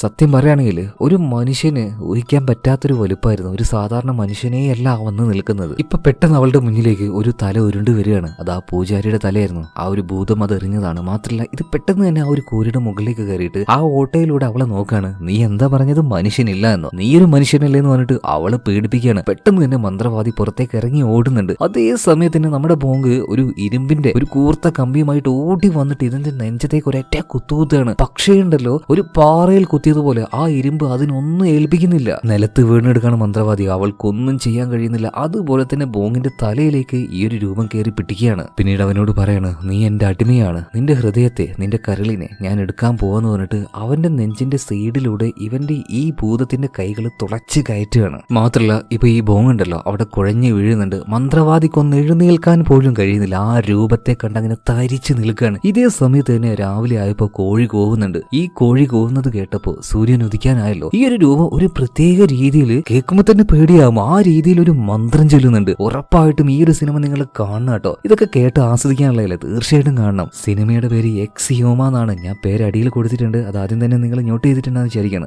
എന്തായാലും ഈ കോഴി കൂവുന്ന ശബ്ദം കേട്ടപ്പോൾ ഇതെന്തൊക്കെയോ മന്ത്രവാദങ്ങൾ ചൊല്ലാൻ തുടങ്ങുകയാണ്. അപ്പോഴേക്കും നമ്മുടെ പോറ്റിയും നമ്പിയും കൂടെ അങ്ങോട്ടേക്ക് എത്തിയിട്ടുണ്ട്. ഇവര് നോക്കുമ്പോ ഇതൊരു തീയായി മാറുകയാണ് ഈ ഒരു രൂപം. മാത്രല്ല അവനൊരു തീഗോളമായി മാറി പിന്നീട് ആകാശത്തിലേക്ക് ഇങ്ങനെ ഒരു എന്താ പറയാ തീക്കുട്ടിച്ചാത്തെന്നൊക്കെ പറയില്ലേ, ആ കോലത്തിലേക്ക് മാറിയിട്ട് ഇതിങ്ങനെ ആകാശത്തിൽ വട്ടമിട്ട് പറക്കുകയാണ്. എന്നിട്ട് ആ മലയുടെ മുകളിലേക്ക് തന്നെ തിരിച്ചു പോകുന്നുണ്ട്. സത്യം പറയുകയാണെങ്കിൽ ഇത് കണ്ടു നിന്ന പോറ്റി നമ്പി മന്ത്രവാദി എന്ത് ചെയ്യണമെന്ന് ഒരു പിടുത്തമില്ല. ഒരുമാതിരി കല്ല് പോലെ കുറച്ചു നേരം ഇവരിങ്ങനെ നിൽക്കാണ്. കാരണം എന്ത് ഈ കണ്ടത്, ഇത്രയും നേരം ഇവര് കളിച്ച കളിയൊന്നുമല്ല കളി. കാരണം ഇവരുദ്ദേശിച്ചതിനേക്കാൾ എത്രയോ ഇരട്ടിയാണ് ആ ശവക്കുഴിയിൽ ആരോ ഒരാൾ ചെയ്തു വെച്ച ഈ പണി. ദന്ത ഈ സാധനം എല്ലാം മുന്നോട്ടേക്ക് പോകുമ്പോൾ നമുക്ക് മനസ്സിലാക്കാം. എന്തായാലും ഇപ്പൊ ഈ ബോങ്ങിനെ എങ്ങനെയൊക്കെയോ ആശുപത്രിയിലേക്ക് എത്തിക്കുന്നുണ്ട്. പിറ്റേ ദിവസം രാവിലെ വാർത്തയിലൊക്കെ വന്നത് കരടിയുടെ ആക്രമണത്തില് 2 പേർക്ക് പരിക്ക് പറ്റിയെന്നാണ്. അതിലൊരാൾ മരണപ്പെട്ടു പോയി. നമ്മുടെ ബോങ് അവൻ ആശുപത്രിയിലാക്കിയിട്ടുണ്ട്. കരടിയുടെ ആക്രമണം എന്നൊക്കെയാണ് ബാക്കിയുള്ളവർ ഇതിനെ മനസ്സിലാക്കിയെടുത്തത്. പിന്നെ ആശുപത്രിയിൽ ഭയങ്കര വിഷമത്തിൽ ഈ മന്ത്രവാദി ഇരിക്കുകയാണ്.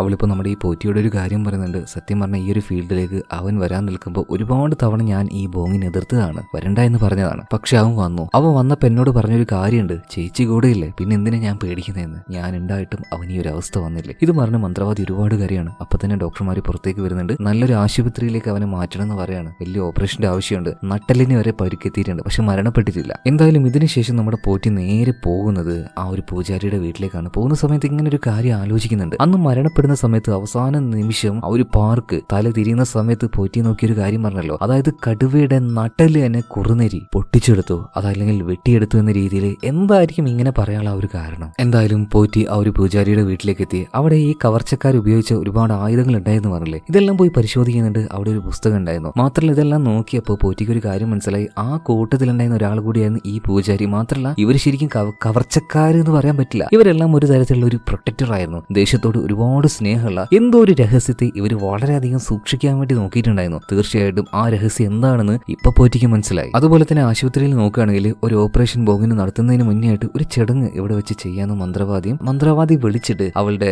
സഹോദരിമാർ ഇങ്ങോട്ടേക്ക് വന്നിട്ടുണ്ട്. സോ എന്തോ ഒരു ചടങ്ങ് ഇവിടെ വെച്ച് ഇവർ ചെയ്യാൻ പോവാണ്. ഇതേ സമയത്തിന് പോറ്റി ആ ഒരു കൊള്ളക്കാരുടെ ആയുധമാണെന്ന് കരുതിയ ആയുധങ്ങളുണ്ടല്ലോ, ഇതെല്ലാം എടുത്ത് പരിശോധിക്കുമ്പോൾ ഓരോ ആയുധത്തിലും ഓരോരുത്തരുടെ പേര് എഴുതി വെച്ചിട്ടുണ്ട്. അത് ഉപയോഗിച്ച ആൾക്കാരുടെ ആ ഒരു പേര്. ഇത് വെറുതെ ഇങ്ങനെ നിസാരമായിട്ട് എഴുതി വെക്കേണ്ട ആവശ്യമൊന്നുമില്ലല്ലോ. കൊള്ളക്കാരാണെങ്കിൽ ചുമ്മാ വെറുതെ എന്തിനാണ്, ഇത് അതൊന്നുമല്ല മറ്റെന്തോ ആണ്. ഇതേ സമയത്തിന് മന്ത്രവാദിയും അവളുടെ ആ ഒരു സഹോദരിമാരും കൂടിയിട്ട് ഒരു ചടങ്ങ് ഇപ്പൊ ബോങ്ങിന്റെ ദേഹത്തേക്ക് കയറുന്നുണ്ട്. അതുകൊണ്ട് തന്നെ ആ കുടീരത്തിലുണ്ടായിരുന്ന ഇവർക്കറിയാത്ത ആ ഒരു ആത്മാവിന്റെ ശക്തിയെ ഇവർക്ക് ബോങ്ങിന്റെ ഉള്ളിലേക്ക് കൊണ്ടുവരാൻ വേണ്ടി കഴിഞ്ഞു. കാരണം അതിന്റെ ഒരു അംശം ഇപ്പോഴും ബോങ്ങിന്റെ ഉള്ളിലുണ്ടായിരുന്നു. ശരിക്കും ആ ഒരു ആത്മാവ് ഉള്ളിൽ കയറിയപ്പോ അതൊരു കൊറിയക്കാരന്റെ ആത്മാവായിരുന്നില്ല. പലതരം ഒരുപാട് ജപ്പാൻകാരുടെ ആത്മാവിന്റെ ഒരു സങ്കലനമായിരുന്നു ഈ ഒരു ഒറ്റൊരു ശക്തി. ഇത് വന്നിട്ട് ഇതിങ്ങനെ ബോങ്ങിലൂടെ സംസാരിക്കുകയാണ്. 10,000ങ്ങളുടെ കഴുത്തുകൾ അറുത്തുകൊണ്ട് എന്റെ നേതാവ്, എന്റെ പടനായകൻ മഹാനായിരിക്കുന്നു. ഈ കൊറിയ അദ്ദേഹം തകർത്ത് കളയും, നശിപ്പിച്ചു കളയും. മാത്രമല്ല അവിടെ ഉണ്ടായിരുന്ന ഈ മന്ത്രവാദിയുടെ സഹോദരിയുടെ ആ ഒരു വയറ്റിലേക്ക് നോക്കുകയാണ്. അവര് പ്രഗ്നന്റ് ആയിരുന്നു. ആ മാംസപിണ്ഡത്തെ വരെ ഞാൻ തിന്നു നശിപ്പിക്കുമെന്ന രീതിയിൽ ഈ ബോങ്ങിങ്ങനെ സംസാരിക്കുകയാണ്. ഇതേ സമയത്ത് തന്നെ പോറ്റി നേരെ പോയത് എങ്ങോട്ടേക്കാണ്? ഒറ്റയ്ക്ക് വീണ്ടും ആ ഒരു മലമുകളിലേക്ക് എന്തോ ഒരു രഹസ്യം തേടി പോയതാണ്. വീണ്ടും കുഴിച്ചുകൊണ്ടിരിക്കുകയാണ്. എന്തോ ഒന്ന് ഇവിടെ വെച്ച് പോറ്റിക്ക് കണ്ടെത്താനുണ്ട്. അതുപോലെ ഇപ്പൊ ഈ മന്ത്രവാദി ചോദിക്കുന്നുണ്ട്, എവിടെയാണ് നിന്റെ മാസ്റ്റർ എന്ന് പറയുമ്പോൾ ഇവൻ കിടന്ന് ഇങ്ങനെ ചിരിക്കുകയാണ്. നിങ്ങൾ കാത്തിരുന്നു, അദ്ദേഹം നിങ്ങളുടെ അടുത്തേക്ക് വരുമെന്ന രീതിയിൽ. പെട്ടെന്ന് തന്നെ മന്ത്രവാദി അവന്റെ ദേഹത്ത് നിന്ന് ഒരു പേപ്പർ എടുക്കുകയാണ്. അതായത് ആ ഒരു ആത്മാവ് അവന് വിട്ടുപോയിപ്പോ. ഇതേ സമയത്തിന് ആ ഒരു കുഴി ഇങ്ങനെ കുഴിച്ചുകൊണ്ടിരിക്കുന്ന സമയത്ത് പോറ്റി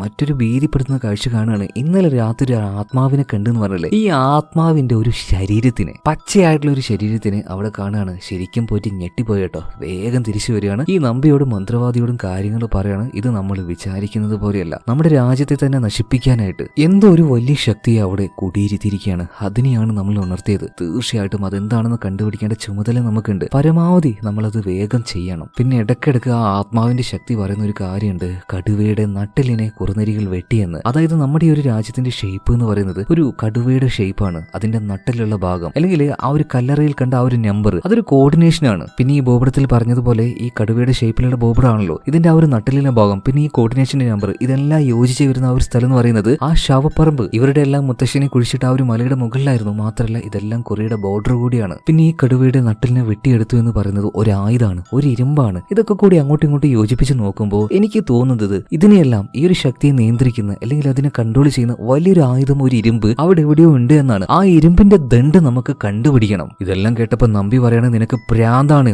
ഒന്നാമതേ ഇതിന്റെ പിന്നിൽ പോയിട്ട് എത്രയോ ജീവനുകൾ നഷ്ടമായിട്ടുണ്ട്. ഇനിയും അതിന്റെ പിന്നാലെ പോണോ? നമുക്ക് സാധാരണ കുഴിയും തോണ്ടി ആൾക്കാരുടെ ശവമടക്കം നടത്തിയിട്ട് അങ്ങനെ ജീവിച്ചു പോയി പോരെ. ഇപ്പൊ പോറ്റി പറയാണ്, മതിയായിരുന്നു. പക്ഷെ നമ്മൾ പോയിട്ട് ഉണർത്തിയത് എന്താണ്? അത് നീ ആദ്യം ആലോചിക്കണം. കാരണം ഈ നാട്ടില് ഇനിയും കുഞ്ഞുങ്ങൾക്ക് ജീവിക്കാനുള്ളതാണ്, ഇനി ഇവിടുത്തെ മനുഷ്യർക്ക് ജീവിക്കാനുള്ളതാണ്. ഓരോ സമയത്തായിട്ട് ഇനി ഓരോ തരം മരണങ്ങൾ ഉണ്ടായിക്കൊണ്ടേയിരിക്കും. അതുകൊണ്ട് ഈ ഒരു ചുമതലയിൽ നിന്ന് നമുക്ക് ഒഴിവാക്കാൻ കഴിയില്ല. അതെന്താണ് ആ ഒരു പ്രശ്നം, അത് നമ്മൾ കണ്ടുപിടിക്കണം, അതിന് ഇല്ലായ്മ ചെയ്യുകയും വേണം. അതുപോലെ തന്നെ ഇപ്പൊ നമ്മുടെ മന്ത്രവാദിക്കും ചില ഇലൂഷൻസ് വന്നു പോവാണ്. അതായത് ഇതിനെ എങ്ങനെ ഇല്ലാതാക്കാം, അതിന്റെ ശ്രദ്ധ എങ്ങനെ മാറ്റാം എന്നുള്ള രീതിയിൽ ഇപ്പൊ മന്ത്രവാദി പറയണ, എന്തായാലും ഞാൻ കൂടെ ഉണ്ടാവുമെന്ന്. എന്തായാലും ഇവർ പോകുന്നതിന് മുന്നേ ബോങ്ങിന്റെ അടുത്തേക്ക് ചെല്ലാനുണ്ടോ. ബോങ്ങിന്റെ ശരീരം ഒന്ന് നോക്കിയ സമയത്ത് ഇവർക്ക് ഒരു കാര്യം മനസ്സിലായി. അതായത് ബോങ്ങിന്റെ ദേഹത്ത് ഒരുപാട് പച്ച കുത്തിയിട്ടില്ലേ, അവിടെ ഒന്നും തൊടാതെ ഈ എഴുത്തില്ലാത്ത ഭാഗത്തു കൂടിയാണ് അവന്റെ ഉള്ളിലേക്ക് ആ ബോധത്തിന്റെ കൈ കയറിയത്. അപ്പൊ ആ ഒരു എഴുത്ത് മേത്തുണ്ടെങ്കിൽ അതൊരു പ്രൊട്ടക്ഷൻ ആയിരിക്കുമല്ലോ. ഇത് പറഞ്ഞിട്ട് ഇവർ 3 പേര് മുഖത്ത് നിറയെ ഇത് എഴുതിയിട്ട് നേരെ ആ ഒരു മലയുടെ താഴ്വാരത്തിലേക്ക് പോകണം. അവിടെ ചെക്കിങ്ങും കാര്യങ്ങളൊക്കെ ഉണ്ടായിരുന്നു. അപ്പൊ ആ ഒരു പോലീസുകാരും പറയാണ്, കരടിയും മറ്റുള്ള കാര്യങ്ങളൊക്കെ ഇറങ്ങിയിട്ടുണ്ടോ എന്ന് സൂക്ഷിച്ചു. അതൊന്നും കുഴപ്പമില്ല, ഞങ്ങൾ ആ ഒരു മലയുടെ മുകളിൽ പോയിട്ട് ഒരു ഇച്ചിരി പുല്ല് വെട്ടിയിട്ട് വരാന്ന് പറഞ്ഞിട്ട് കുറച്ച് കർഷകന്മാരാണ് എന്ന രീതിയിലാണ് പോറ്റിയും നമ്മി മന്ത്രവാദിയും കൂടെ അങ്ങോട്ടേക്ക് പോകുന്നത്. മാത്രമല്ല ഇവരെത്തിയ വാർഡിന് ഇവരുടെ കയ്യിൽ നല്ല പച്ച മീൻ ഉണ്ടായിരുന്നു കേട്ടോ. കാരണം ആ ഒരു ആത്മാവിന് പച്ച മീൻ ഇഷ്ടമാണെന്ന് അന്ന് ആദ്യം തന്നെ മന്ത്രവാദി കണ്ട സമയത്ത്, മന്ത്രവാദിയോട് ആ ജീവി സംസാരിച്ച സമയത്ത് അവൾക്ക് മനസ്സിലായി. എന്തായാലും ആ ഒരു കുഴിയുടെ ഒരു പ്രത്യേക ഭാഗത്ത് നിന്നും ഇതുപോലെയുള്ള ആ ഒരു പച്ച മീൻ ഇവരിങ്ങനെ ഇട്ടിട്ട് പോവാണ്. നേരെ അത് എത്തിക്കുന്നത് ഒരു മരത്തിന്റെ ചൂട്ടിലേക്കാണ്. അങ്ങനെ ഇപ്പൊ ഈ രാത്രി ആവാനായിട്ടുണ്ട്. അതുപോലെ തന്നെ ഇപ്പൊ ഈ മന്ത്രവാദി പോറ്റിയോട് ചോദിക്കുന്നുണ്ട്, പോറ്റി നിങ്ങളുടെ ചിന്ത പോലെ അല്ലെങ്കിൽ നിങ്ങൾ വിചാരിച്ചതുപോലെ ഈ കുഴിയിൽ അതുപോലെ ഒരു ഇരുമ്പിന്റെ ദണ്ട് ഉണ്ടാവുമല്ലോ, ഈ ഒരു പ്രശ്നം അതോടെ തീർക്കാമല്ലോ അല്ലേ? അപ്പൊ പോറ്റി പറയാണ്, നമുക്ക് ശ്രമിച്ചു നോക്കാം, അത്ര തന്നെ. എന്തായാലും രാത്രിയായി. ഈ പോറ്റിയും നമ്പിയും കൂടെ ആ ഒരു കുഴിയുടെ ഒരു ഭാഗത്തായിട്ട് ഒളിച്ചിരിക്കുകയാണ്. അതുപോലെ തന്നെ മന്ത്രവാദി അവിടെ ഉണ്ടായിരുന്ന ഒരു മരത്തിന്റെ അടുത്തേക്ക് ചെന്നിട്ട് ആ മരത്തിന്റെ പല ഭാഗത്തും പുകയിടുകയാണ്. ഒരു പ്രത്യേക രീതിയിൽ ആ മരത്തിന് എന്തോ ശക്തിയുള്ളതുപോലെയുള്ള ഒരു പ്രതീതി ഉണ്ടാക്കി വെക്കാണ്. അങ്ങനെ അർദ്ധരാത്രിയായി. ഇതേ സമയത്ത് തന്നെ ആശുപത്രിയിൽ നമ്മുടെ ചേച്ചിയോട് മന്ത്രവാദി ഒരു കാര്യം പറഞ്ഞിട്ടുണ്ടായിരുന്നു, ഒരു ചടങ്ങ് ചെയ്യാൻ വേണ്ടി. ഇതുപോലെ ഈ ആത്മാവ് പുറത്തേക്ക് വരുമ്പോൾ അതിന്റെ ഒരു അംശം നമ്മുടെ ബോങ്ങിന്റെ ഉള്ളിലേക്കും വന്ന് കയറും. തീരെ ഒരു രീതിയിലും ഒക്കുന്നില്ലെങ്കിൽ പരിധി വിടുകയാണെങ്കിൽ ചിലപ്പോൾ പൂർണ്ണമായിട്ടും ബോങ്ങിനെയും ഇല്ലാതാക്കിക്കോ എന്നുള്ള ആ ഒരു നിർദ്ദേശം കൊടുത്തിട്ടുണ്ട്. കാരണം അതിനെ തുടർന്ന് പിന്നീട് കൂടുതൽ ആപത്ത് ഉണ്ടാകാൻ പാടില്ല. അതുകൊണ്ട് തന്നെ അവിടെ ഒരു കോഴിയെ വെച്ചിട്ടുണ്ട്. ആ ഒരു കോഴിയുടെ കഴുത്ത് അറക്കുകയാണെങ്കിൽ പൂർണ്ണമായിട്ടും ബോങ്ങിനെയും ആ ഒരു ആത്മാവിനെയും ഇവിടെ നിന്ന് പറഞ്ഞേക്കാൻ പറ്റും. സോ ഈ ഒരു ആത്മാവിനെ കൺട്രോൾ ചെയ്യാൻ പറ്റുന്നുണ്ടോ അല്ലെങ്കിൽ അത് പരിധി വിടുമെന്ന് നോക്കിയിട്ട് ആശുപത്രിയിൽ ഇപ്പൊ മന്ത്രവാദിയുടെ സഹോദരിമാരിയ്ക്കുന്നുണ്ട്. ഇതേ സമയത്ത് പോറ്റിയെ നമ്പി ഇങ്ങോട്ട് നോക്കുമ്പോൾ ആ ഒരു കുഴിയിൽ നിന്നും പതിയെ ഒരു കൈ പൊന്തി വരികയാണ്. അതായത് നമ്മുടെ പോറ്റി കുഴിച്ചു നോക്കിയപ്പോൾ ഒരു ശരീരം കണ്ടില്ലേ, ആ ശരീരം തന്നെ പതിയെ എഴുന്നേറ്റ് വരുന്നുണ്ട് കേട്ടോ. ഘോരമായ രൂപം, ഘോരമായ അന്തരീക്ഷം. അതിങ്ങനെ എഴുന്നേറ്റ് വന്നിട്ട് ഓരോ മീനുകളായിട്ട് പെറുക്കി തിന്നുകൊണ്ട് പോവാണ്. അതിന്റെ കൂടെ തന്നെ ഇതിങ്ങനെ തിന്ന് ആ ഒരു മരത്തിന്റെ അടുത്തേക്ക് എത്തുന്നുണ്ട്. ഒരു വിചിത്രമായിട്ടുള്ള മരമായിട്ട് ആ ഭൂതത്തിന് ഇത് തോന്നുകയാണ്. മാത്രമല്ല ആ മരം ഇപ്പൊ ഇതിനോട് സംസാരിക്കാൻ തുടങ്ങി. ആരാവണം അവിടെ, നിനക്ക് എന്താണ് വേണ്ടത്, എന്തിനാണ് നീ ഇങ്ങോട്ടേക്ക് വന്നത്? മാത്രമല്ല ഇപ്പൊ മരം സംസാരിക്കുന്നത് പോലെ അതിന്റെ പിന്നിലിരുന്ന് സംസാരിക്കുന്ന മന്ത്രവാദിയാണ്. ഇപ്പൊ ഈ ഒരു മരം ആ ഒരു ഭൂതത്തോട് സംസാരിക്കുകയാണ്, നിന്റെ ഈ പ്രസൻസ്, നീ ഇവിടെ വന്നതുകൊണ്ട് തന്നെ എന്റെ ഈ പർവ്വതവും എന്റെ ഭൂമിയും വല്ലാതെ അസ്വസ്ഥമായി കിടക്കുകയാണ്. ഇപ്പൊ ഈ ഒരു ഭൂതം പറയാണ്,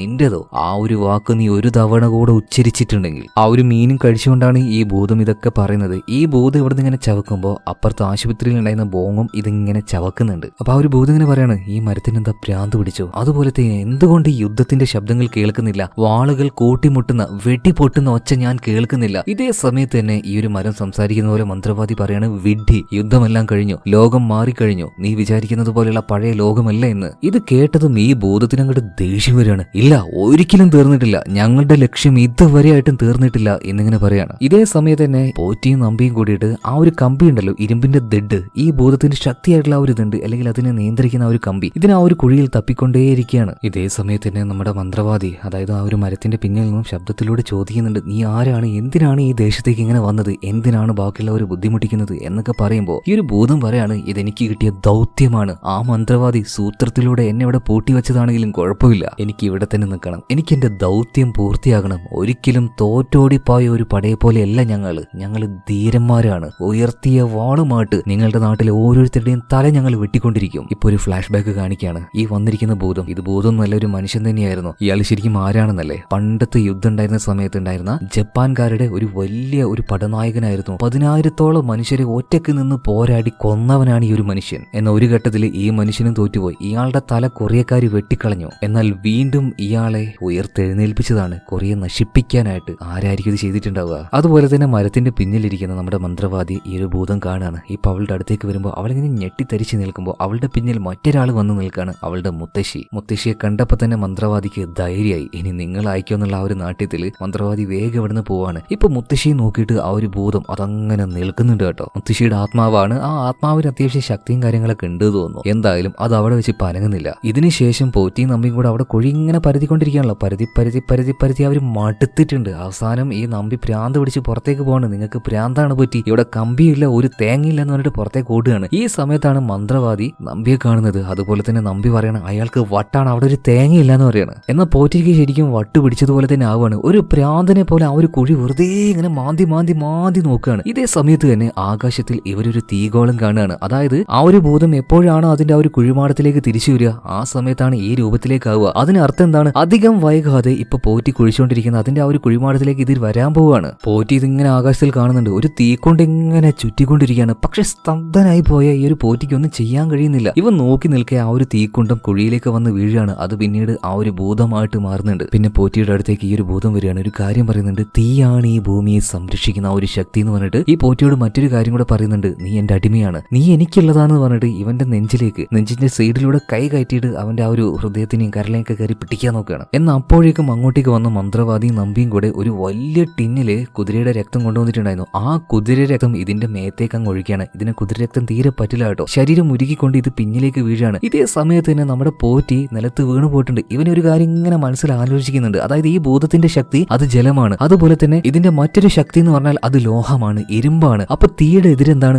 വെള്ളാണ്. അതുപോലെ തന്നെ ഈ ലോഹത്തിന്റെ എതിരെന്താണ്, അത് മരമാണ്. അങ്ങനെ ഓരോ കാര്യങ്ങൾ ചിന്തിക്കുമ്പോൾ ഈ പോറ്റിയെ രക്ഷപ്പെടുത്താനായിട്ട് താഴേക്ക് നമ്പിയും മന്ത്രവാദിയും കൂടെ ചാടി ഇറങ്ങി വരികയാണ്. എന്നാൽ അപ്പോഴേക്കും വീണ്ടും ആ ഒരു ഭൂതം ചാടി എഴുന്നേൽക്കാണ്. രണ്ടുപേരുടെയും കഴുത്തിന് തൂക്കി പിടിച്ച് എടുക്കുകയാണ് കേട്ടോ. അതായത് ഈ ഭൂതത്തിന്റെ കണ്ണുകളിലേക്ക് ഇവർക്ക് നോക്കാൻ കഴിയുന്നുണ്ട്. ഈ സമയത്ത് ഇവർക്കൊരു എലൂഷൻ വന്നു പോകുന്നുണ്ട്. ശരിക്കും സംഭവിച്ചത് എന്താണെന്നോ, അതായത് ആ ഒരു മന്ത്രവാദിയുണ്ട് മുരയാമ മുഞ്ചി, ഇയാൾ ഈ കൊറിയയിൽ തന്നെ ഉണ്ടായിരുന്ന കൊറിയയുടെ ജപ്പാന്റെ ഒരു ചാരനായിരുന്നു. കൊറിയ നശിപ്പിക്കാനായിട്ട് ആ സമയത്ത് ഇയാൾ ഒരു പരിപാടി ചെയ്തു വെച്ചു. അന്ന് മരണപ്പെട്ടു പോയ അത്രയും ക്രൂരനായിട്ടുള്ള ശക്തനായിട്ടുള്ള ഈ ഒരു ജപ്പാൻ പോരാളി ഉണ്ടല്ലോ, ഈ പടനായകൻ, ഇയാളുടെ തല വെട്ടിയെടുത്ത് ഇയാളുടെ അണ്ണാക്കിലേക്ക് ഒരു വാള് കുത്തിക്കയറ്റിയിട്ട് ഒരു പ്രത്യേകതരം പൂജ ചെയ്തുകൊണ്ട് വലിയൊരു പെട്ടിയിൽ ഇയാളാക്കിയിട്ട് ഈ സ്ഥലത്ത് കുഴിച്ചിട്ടു. എന്നിട്ടോ ഒരിക്കലും ആരും ഈ ഒരു സ്ഥലം തോണ്ടാതിരിക്കാനായിട്ട് ഇവരുടെ ആ ഒരു പഴയ മുത്തശ്ശനുണ്ടല്ലോ, അതായത് പാർക്കിന്റെ ഒക്കെ മുത്തശ്ശൻ, ആ മുത്തശ്ശൻ മരിച്ചതിന് ശേഷം ഇയാളുടെ ശവപ്പെട്ടി ഇവിടെ കൊണ്ടുവന്ന് വെക്കുകയാണ്. അതായത് ഇയാൾ ഉയർന്ന റാങ്കിലുള്ള ഒരു ഓഫീസർ ആയതുകൊണ്ട് തന്നെ ഇവിടെ ആരും തുറന്നു നോക്കാനും തുറക്കാനും പോകുന്നില്ല. എന്തായാലും ഇവരിങ്ങനെ ചെയ്തു വെച്ചത് എന്തിനാന്ന് വെച്ചിട്ടുണ്ടെങ്കിൽ,